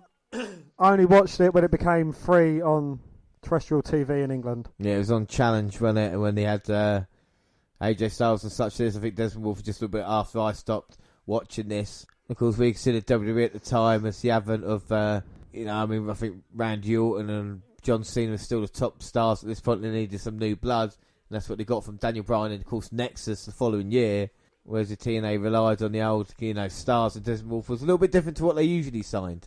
Absolutely, yeah. But, nonetheless, still an amazing competitor, especially from what we've seen tonight of him. Do you think this is going to change up his wrestling style now, though? Like seeing the MRI of the fucked up bicep? Yeah, it's just, we've seen it with wrestlers in the past, maybe. With Mcguinnes finally getting to his moment against Angle, is he at his physical best? Do you think the matches and the beatings he took in Ring of Honor were worth it to get to that point? Do you think he had to go as hard and as fast as he did to get to WWE or TNA? I think he did. As I was saying, everything leading up to getting into WWE is an audition for WWE. You just got to hope that on that night, someone somewhere from WWE talent scouting is watching that match and saying that man has got fucking potential. But going to TNA, he's going off against arguably one of the biggest names ever to grace a wrestling ring. He's making a statement for himself. He's holding his own against Kurt fucking Angle. He won the gold medal with a broken frickin' neck, James, don't you know? And what would he be if he was in WWE right now? Part of Nexus? Could he have been the next Justin Gabriel in the core? I'm not saying it would have been, but, that is kind of where it was leading for him. Well, this is what it is, and we see him now going against Kurt Angle. Of course, Kurt Angle is still, definitely on top of his game, even though if he doesn't look it. And Desmond Wolfe has stepped up to the plate and looks at equal. If not, if you look at the two men, you would say maybe Desmond Wolfe is the more professional looking, shall we say, in a weird way. If I was looking at both of these, not knowing who either of them were, I would definitely say Desmond Wolfe / Nigel Mcguiness would be the person who I'd say he's going to go on to be a WWE champion. Yeah. Whereas Kurt Angle's already been there and done that.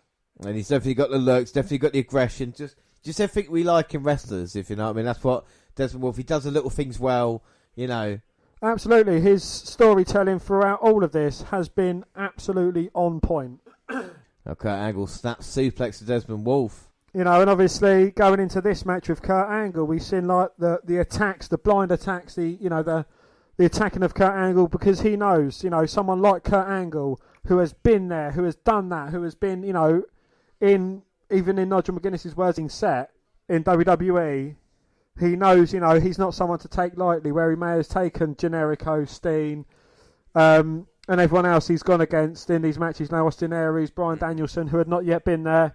He took them with a pinch of salt because, they're not from the major leagues. Yeah, it was use your analogy as well. And especially in this type of match as well. It's championship football. You can maybe make mistakes and get away with it. If you're playing Premier League, if you're competition, you can't afford to make a mistake or they'll put you away.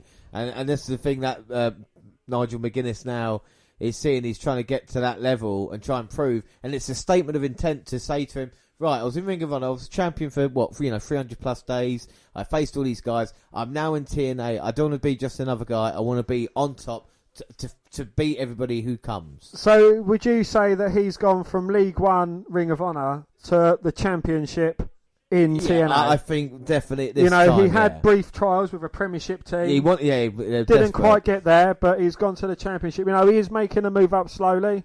I think he's still got the dream as well. At this point in time, he's still thinking maybe I can still make it. Even if I have a good couple of years with TNA and they see me, I can come up. I mean, just look at the plethora of talent that have come up from TNA to WWE, even if it is an NXT for a brief run. I think Nigel, and I think that's one of the kind of tragedies as well with his career. But at this moment in time, he's training with Kurt, and we've seen this before with Nigel Mcguiness enjoying hurting people and turns it around. It's definitely a Nigel move. Now he's going to get the arm, put it behind his back. Against the British wrestling style we see as well, joint manipulation all the time. Absolutely. Do you think Pete Dunne may have learnt a thing or two from watching old Nigel Mcguiness tapes? I mean, obviously when Pete Dunne was coming up into the game, he would have studied Brit wrestlers. I don't think you can't get to Pete Dunne if not through Nigel Mcguiness. The evolution of a British wrestler, so to speak, the Regal and the Mcguiness and then a Dunne. Because that's what you say with Pete Dunne. The similarities in the kind of style that they got, that's what British wrestling's kind of evolved into now as well. And it's credit. Of course, let's not forget Finlay, maybe even before Regal a little bit, and of course all the other greats that we're hoping to dive into. And of course, we're just starting with Nigel Mcguiness because it's someone that people will be familiar with, of course, even with name, with WWE. Oh, absolutely. It's before seeing this, I used to think that Brit wrestling went Regal, Dunne.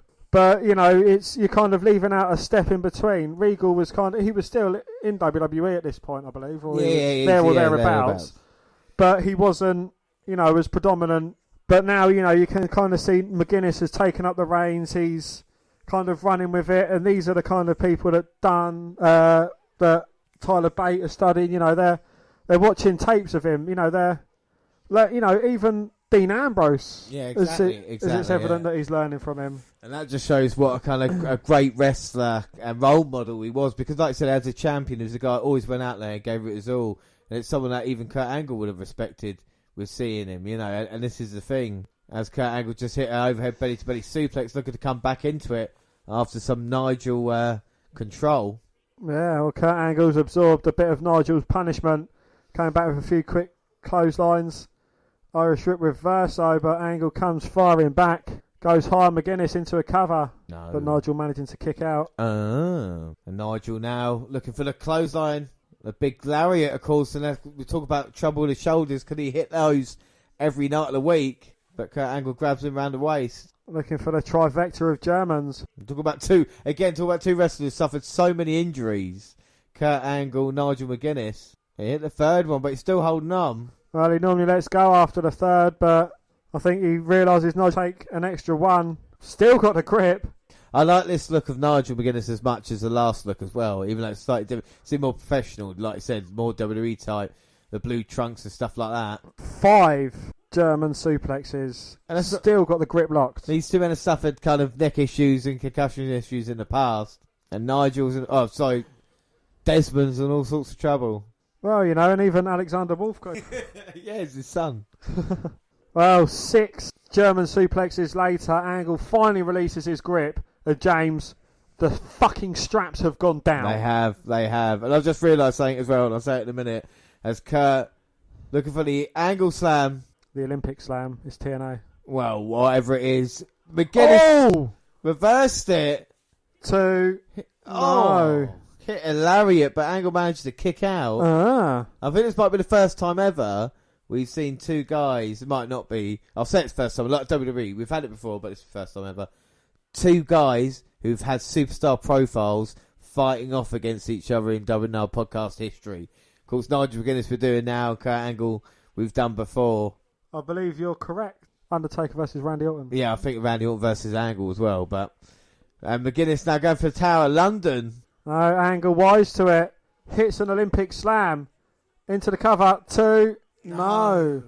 Mcguiness managing to kick out. And unlike other superstar profiles, Mcguiness has actually won all of his matches so far. Can he get a perfect score? We believe in you, Desmond. It would be a huge statement, but God. Wow, Angle looking for a kind of headlock, a bit of control. But that arm just gets wrenched round. And now he's got his arm lock submission. An Angle in all sorts of trouble. Biting down on the gum shield. Straight into the angle lock. We see how Desmond worked the arm and Angle has got the ankle. Well, we've seen Mcguiness escape a fair few submission attempts. But can Desmond? But now he's got the arm. Beautiful, yeah. He managed to transition down. And he's caught Kurt. Angle rolls through. Picks the ankle again. And this could be it for Desmond Wolf. Will this be a turning point for it? Match and him. Well, Wolf's trying to get to the bottom rope. Fingertips away. Angle drags him back to the middle of the ring. How much longer can he hold on for? Literally every single match we've seen, he's been in a submission hold for an ungodly amount of time. The punishment he goes through. Well, he has managed to get to the bottom rope, finally. Finally. I don't know. I think this could be the end now. Fans shout, this is awesome, as Nigel Desmond makes his way to his feet. No, turns it around and plants him with a huge DDT. Well, that must have sent shockwave down his neck into his spine. And that's what Desmond targeted when he first met Kurt. He knew his weak spot and he knows it again. And now he's looking to end things. Well, and that Tower of London finisher is going to certainly put an exclamation point on things. And Desmond's got more targets. Well, 'cause it's a 6-sided ring. Bang! Plants Angle's head down into the mat. And he's That saying is that's it. done. Going for the cover. 1, 2. No. Well, I think that brief pause of him kind of taking a moment to brag before getting the job done kind of halted his progress. Yeah, and exactly. It might be saying that in Ring of Honor, that might be job done, but when you're doing it against Olympic gold medalist, former W champion Kurt Angle, but it looks like Wolf is going to take aim with the lariat. No, Angle hits one of his own. And now Kurt's going up. Moonsault. Oh, no. Wolf moved out of the way. Straight into that key lock. And now the knee to the lower back as well. Kurt's caught. Oh, was that a tap? No, he just grabbed the mat. He's scooting his way backwards. Foot on the...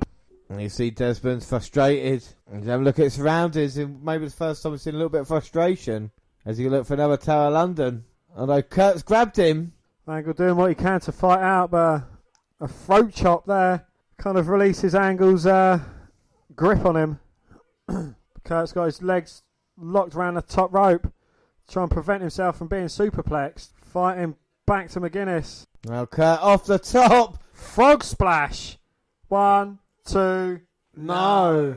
Mcguinnes throws Angle and he hits Shirt Stealer Hebner. Well, somehow he's still in this matchup.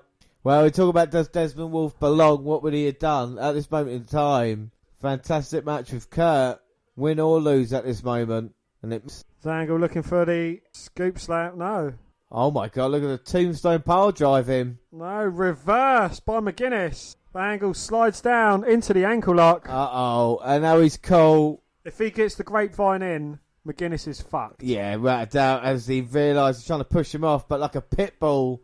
Relentless Angle. The straps are down so it's 10% more effective. Oh, and Kurt there grabbing the arm himself. You can see Wolf trying to keep hold of his hands. Looking for a cross arm breaker. So he turns it into a triangle. Oh, no. Oh, it wasn't to be a first for the WNR podcast. Well, we thought we were going to get it, but no. Desmond Wolf tapped out. Kurt Angle beat him. Dan, what are your thoughts on that match? An absolute great match again against someone who's as established as Kurt Angle. Still managed to hold his own. Still managed to pull out a very good match. Not quite the storytelling as he was doing in Ring of Honor, but still a good story told between him and Kurt Angle. You can maybe tell that it was Angle directing traffic in the matchup, just because obviously he's just come into the promotion as well. But I think he, like I said, first big night on the job, and I think he did really, really well. And I think he proved that he can mix it with those type of guys, Absolutely, yeah. Okay, so that's the fun bit of the podcast. And now... No, we're going to get into it. TNA was having a surge in popularity at the time, and the rival former Ring of Honor superstar was an exciting addition to the TNA roster that featured some of his old opponents like Samoa Joe and peers like AJ Styles and Christopher Daniels. Mcguinnes would surprisingly face AJ Styles for the first time in his career with TNA in the match for Styles' TNA World Heavyweight Championship on the December 2009 episode of Impact. His last opportunity for the TNA World title was in May of 2010 against champion RVD. But Desmond Wolf's involvement in TNA storylines was waning. In the fall of 2010, Mcguinnes was gone from TNA, but it wasn't by choice. Neither Mcguinnes or TNA. During a medical, he tested positive for hepatitis B, an infectious inflammatory illness of the liver. Luckily for Mcguinnes, there is a vaccine for Hep B, unlike its deadlier cousin Hep C, but he spent 14 months recovering and fighting the disease. By June of 2011, TNA had waited out long enough and officially released Mcguinnes from his contract. So he's at a crossroads, and on why he retired despite now being cured of hepatitis C, he said, I made the decision that I wasn't going to wrestle anymore unless I was doing something that I hadn't done before, which leaves WWE. I put out feelers to WWE, and from everything I could surmise, there wasn't interest. So at that point, there were really no option for me other than to retire. And what did Mcguinnes think of that? He said, as far as achieving my dream, I don't think I did. My dream was to be a WWE wrestler, to be like the Ultimate Warrior, to show and for everybody to know who I was and make hundreds of thousands of dollars and then retire and get married and have kids. I certainly didn't achieve that, and I'm okay with that. So we move on to the next chapter.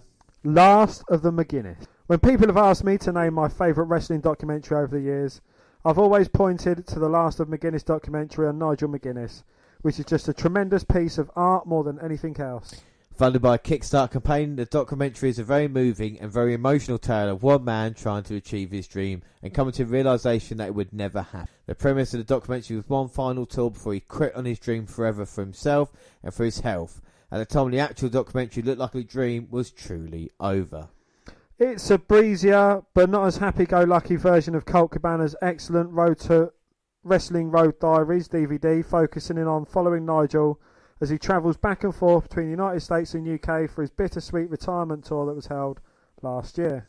Unlike Cabana, who is still one of the most joyful and respected hands in the industry, we see Mcguiness struggling to come to terms with the fact it was time to move on with his life, as despite his immense talent, it had become clear to him that his lifelong ambition of wrestling for WWE would never come to fruition.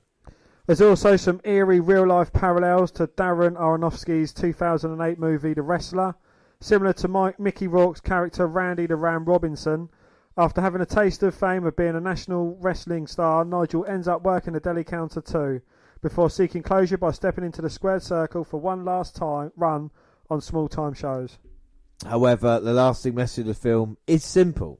It's my hope that people will stop intentionally bleeding on shows, promotions will stop allowing it, fans will stop supporting it, and wrestlers will get tested and get vaccinated.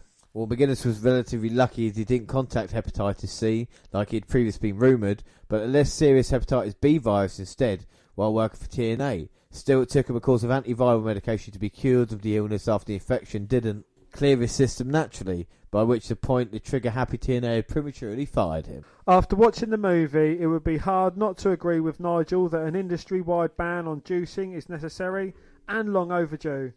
But the likelihood of it happening is unfortunately very slim, as there will always be a niche group of fans that will crave their gore and bunch of wrestlers that are willing to mutilate themselves to satisfy that bloodlust in return for a big crowd pop. Though Nigel withholds from strongly criticising the former employee, the movie does come off as a sad indictment of them as a company. They have a plum spot on Prime TV on Spike, which is available in almost as many homes as the USA Network, yet Nigel is constantly reminded of his travels, as the exposure meant jack shit for his public recognition. Well, this was yet another example of TNA's appalling treatment of talent. As mentioned earlier, like Taylor Wilde before him, he had to get himself a menial job after the wrestling promotion dragged its feet in giving him a non-wrestling role as promised, so he could still afford to pay his bills while being on the sidelines. Well, in the end, they didn't stick by him in the hour of need, impatiently giving his marching orders just 1 month before he was cured of his disease. He ended up with nothing to show for 2 years of loyal service to the second largest wrestling organisation in America. So hard done by, his parents even had to pay for his flight back to the UK to return for Christmas and his British farewell matches. Even when he looks back, it's a shame WWE wasn't willing to sign him and pay for his surgery. He was such a great prospect and it would have been worth the financial risk. Maybe if they had done so, he would have rubbed shoulders with CM Punk and Daniel Bryan on them. Well, part of what makes this movie a real pleasure to sit through, though, is what Nigel's love for the art form, perhaps even bordering on obsession at times, and a strong understanding of ring psychology really shines through despite all his trials and tribulations.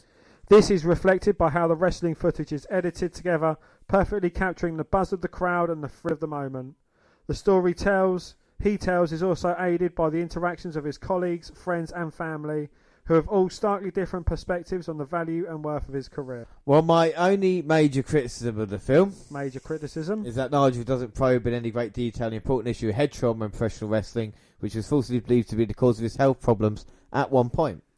Even though concussions didn't directly end his career, one can't help but think that the depression he sinks into after losing his TNA job and mood swings he exhibits while filming his documentary may have been exacerbated all by the brain bashing he took from working such a hard-hitting wrestling style in Ring of Honor and Pro Wrestling Noah for 6 years. But one fun moment from the documentary was seeing a lot of UK talent roughly 7 years before being in NXT UK. Wrestlers such as Trent Seven, Jack Gallagher and Zach Gibson were involved in Nigel's retirement tour, and it's fun to watch Robbie Brookside before he became a noteworthy coach in NXT. Seeing how far the UK independent scene has come in about 7 years is interesting in itself, and Mcguinnes should be proud that he had a hand in that. Farewell. Well, although medically cleared to return to the ring at 35 years old, Nigel Mcguinnes has simply had enough. He was too beat up, too drained to ever catch on with the WWE, and his body wasn't get back to the peak condition on his Ring of Honor. William Regal once called Nigel Mcguinnes the best wrestler in the world, and Nigel never believed it because he wasn't in the WWE. And for him, that was all that mattered. We returned to the US and rejoined Ring of Honor, although this time on commentary. He remained at the Ring of Honor announce table until 2016. Reborn. When he finally made his final destination, a gig with the WWE, although not his dream of performing as a superstar, he became the voice of WWE's next expansion plans, the United Kingdom. He made his debut on the WWE commentary team with the inaugural WWE United Kingdom Championship Tournament in January of 2017 with his appointment to the NXT announce team to replace the departing Corey Graves. Well, that September he would add to his duties by joining the booth for 205 Live, a main event, and now he is the UK commentator on the NXT UK, where Mcguinnes wrestled in over a decade ago. Chasing the dream. Well, the documentary that premiered on the WWE Network tried to show what led to Nigel's dream becoming a reality. It would obviously be very to recapture what made The Last of Mcguinnes so special. The majority of the original documentary was recorded in real time, and therefore it felt more like real and emotionally raw. While the network special did a decent enough job of showing the career of Nigel prior to WWE rejecting him due to medical issues, it does feel like a sanitised version of The Last of Mcguinnes. Well, WWE told a story and it was a very honest and open account. I did wonder whether they were going to feature any information about the difference of opinions on his bicep injury and then his run with TNA and other medical issues, but all this was covered in new documentary, so therefore I have to applaud WWE for being open and honest about the story. Again, though, it didn't feel as raw, and I didn't empathise with Mcguinnes as much as I did during his own production. One of the characteristics shown of Nigel and The Last of Mcguinnes is the fact that 1 minute he seemed to be on top of the world, the next moment he was back down again. That was evident on the new WWE documentary as they showed a clip of him in the hotel getting ready to go to the Royal Albert Hall and talking excitedly about the evening's event, and then the next minute they show him in the hallways of the arena seemingly quite down while wishing he had the opportunity to wrestle there. Well, this was a constant in The Last of Mcguinnes, where he felt the need to reassure himself that despite the way his career ended, he had a decent run. Some people might see this as an annoying trait, however I see this as a man who is never satisfied with what he's achieved and always wants to strive for more. Going into watching the WWE documentary, I rewatched The Last of the Mcguinnes documentary and feel that it is far superior to the WWE offering. If you've never seen The Last of Mcguinnes, I would strongly recommend the network special and then watch the original documentary. Yeah, not only do you get a sense of some of the highlights of his career with the network special, but you also get to see the dream being achieved, which makes The Last of Mcguinnes and a lot more palatable. Where the original documentary was released in 2013, watching Mcguinnes spiral into depression and seemingly out of control was very disturbing. Well, the knowledge he's achieved his dream and now is happy in comparison is wonderful to watch. The network special is better in terms of having access to the talent who wrestled Mcguinnes in Ring of Honor, such as Daniel Bryan, Seth Rollins and Cesaro. The other places, such as Kurt Angle in TNA. They have a wonderful stories to tell regarding Mcguinnes and his influence in the industry, especially when you consider how unlikely it was for someone from the UK to achieve what he did in the early 2000s. Well, there's also a noteworthy omission from Bryan regarding his visual WWE medical sound, which I applaud WWE for not editing out. So what about Nigel Mcguinnes' legacy? Well, today, most WWE fans only know Nigel Mcguinnes as a WWE commentator, working on multiple brands such as NXT, 205 Live and Main Event, as well as WWE United Kingdom Championship specials. But he wasn't always an announcer. During the 2000s, he was part of the class of indie superstars mentioned in the same breath as emerging indie stars like AJ Styles, CM Punk, Daniel Bryan and Seth Rollins. But fortune turned to misfortune as he hit the Golden Gates. He was forced into retirement to become some of the biggest superstars in history. But what did the other superstars and wrestlers think of him? So here's a couple of guys that actually faced him in Ring of Honor, Dan. Well, Seth Rollins said Nigel was one of the best guys I ever... Seth Rollins said Nigel was one of the best guys I was ever in the ring with. A guy who was beyond his years in experience, smart, very driven and one of the hardest hitters I've ever faced. He influenced a lot of myself, Sami Zayn and Kevin Owens. He was a veteran when we were coming up. Nigel was influential in our style and teaching us how to be top guys. He was a standard bearer when we came up. He's very special as a human being and a performer. If those competitors in the UK Championship tournament aren't soaking his knowledge up like a sponge, then they're missing out. He has so much information, so many years of experience. If they're not using him as a tool to get better, they're really missing out. Well, Kevin Owens said, when El Generico and I first showed up in Ring of Honor, where Nigel made the biggest name for himself over the years, we weren't exactly popular in the locker room. Mcguinnes was one guy that made us feel like we belonged there and welcomed us. He went out of his way to make sure we felt at home. He was one of the most passionate guys I've ever seen or been in the ring with. If you look back at the legacy Nigel left on the independents, it's some of the best matches you'll see anywhere. Some of the hardest hitting stuff you see, especially as Ring of Honor champion. Nigel left it in the ring every night. It probably played a part of him joining WWE as a commentator instead of a wrestler, because everything he did took a toll on his body. But that's how much pride he took in when he did in the ring. That reflected very strongly on anybody in the independents who watched Nigel do his thing. They want to work as hard as they could because he did. They couldn't help but be inspired by it. Well, Cesaro went on to say, Nigel Mcguiness was ahead of his time. He was one of the fiercest competitors I've ever been in the ring with. He was from Europe, so when I first moved here, I heard a lot about Nigel because he did it before me. Moved to the United States and made it as a wrestler. To him was awesome and an honour on so many levels. In my first Ring of Honor title match, we headlined New York City's Hammerstein Ballroom, which is still pretty high in my book.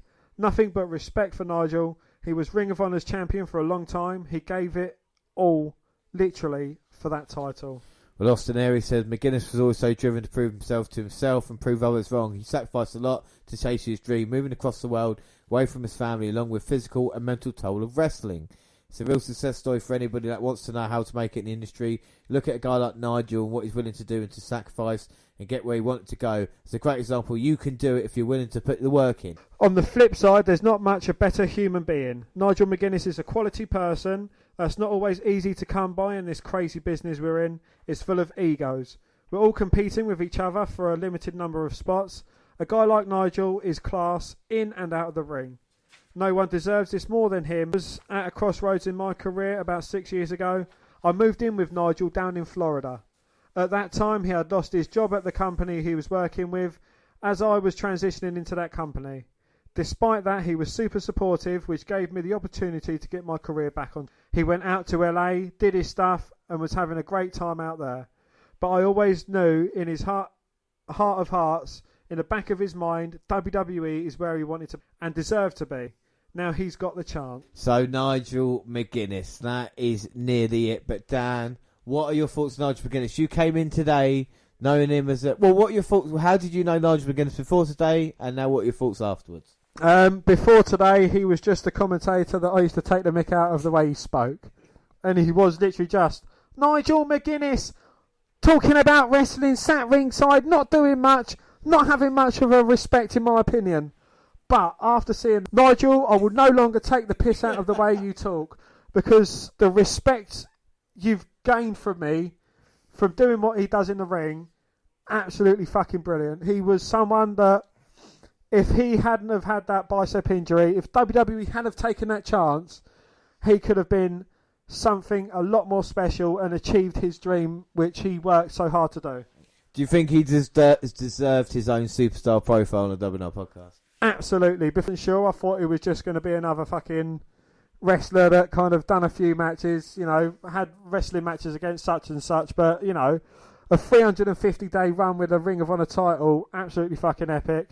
The matches that we've seen him in, especially against people kind of established now, it's a shame to see that he didn't quite get there. What was the best match that we saw, do you reckon, out of the four? I think against Austin Aries. Yeah, that was a really good match. Absolutely fucking brilliant match, yeah. Yeah, they both put it on the line. But that's what Nigel Mcguinnes showed, that what he could do. And like you say, he's a guy that should be recognised. He is the link in between a William Regal and a Pete Dunne and how we got there. And like I said, he credited it all. If he didn't give everything, you know, that's a horrible thing to say sometimes. He gave everything every single day, every single night with his performance. And that cost him in the end, you know? But if he didn't give everything, and if he didn't put it all in, all on the line every night he was in the ring, he wouldn't have got that opportunity. So he was kind of damned if he did and damned if he didn't. Yeah. But what annoys me, though, is that some wrestlers will be in WWE just sitting there collecting their contract money. Mojo fucking Rawley. Not caring about what position. And Nigel would have killed to have a position on WWE. And that's what's horrible to see. What a worker. And what a jerk. Do you know what I mean? He's, from a dream for a kid, for the kind of, what I think he's had to go through as well. The kind, I don't want to say the triumph and tragedy of it. But do you know what I mean? The Nigel Mcguinnes story is a story that is so fascinating as well, isn't it? You know? Absolutely, yeah. And he is such a polarisingly different character in the ring. And what we've seen of him tonight, then he is sat behind the commentary desk as well, which is absolutely great. Well, no, in the end, he made it by hook or crook, and he made it to the WWE, where today he's one of the best announcers in the world. And a WNR salute, Nigel Mcguinnes. So that is it for Nigel Mcguinnes. What an episode it has been. What a journey we have been on. And I hope people have just gained, like I said, new respect for Nigel Mcguinnes. And the next time you see him, realise the kind of journey the guy's been on. But that is it. And of course, next weekend, we've got a huge weekend next weekend, Dan, haven't we? Yes. Yes, next weekend we have NXT Update. And Sunday we are live for NXT TakeOver Portland pre-show. Yeah, so we will have NXT Update on the Saturday. We cannot believe it. That will be the Dusty Rhodes Tag Team Classic, Dan. I can't wait for that, can Big you? on the Broserweights. Yeah. Of course, Keith Lee challenges Roderick Strong for the North American Championship as well. We're going to have all the action on the NXT Update. And of course, next Sunday, live for Portland as well. But that was it for Nigel Mcguinnes. Dan, final thoughts on Nigel Mcguinnes? Absolutely brilliant, and I promise you, this is going to be the last time I take the mickey out of you, Nigel. Thank you for listening to the Nigel Mcguinnes special. I done everything I could to get to the WWE, but I came just short. I hope you realise your dreams and potentials and make them come true. Well, there we go. That is it. But don't forget, you can follow us on Twitter. We'll be posting all the links for the matches. And, of course, the last of Mcguinnes documentary as well. That'll be on Twitter at W Network Review. And... Or you can come and find me and add me. I am at Vince McDan, WWE. And I'm at J_Rowlands. Is that how we do Twitter? I cannot remember. It's not. Doesn't matter anyway. We're on Twitter there. Send us an email, doubleupodcast@gmail.com. And we're on Instagram with WNR Podcast. We're on Facebook. Yes, Facebook. Come and find our page and give us a like with a WNR Podcast. And come and find me and add me as a friend. I am Vince McDan. Subscribe to our YouTube channel, the WNR Podcast. On there, latest podcast got the same time on YouTube as the other place like SoundCloud. On your phone. We're on Speaker Radio. We're going to have our live shows, Stitcher Radio, and iTunes. We can download, subscribe, rate, and review there. But as it, like I say, huge weekend. It's NXT weekend next weekend. I am going to go watch about 20 hours of Nigel Mcguinnes matches. But until then, I have been James Rowlands, and as always, I was joined by Dan White. Thanks for this, everybody, and bye. Bye.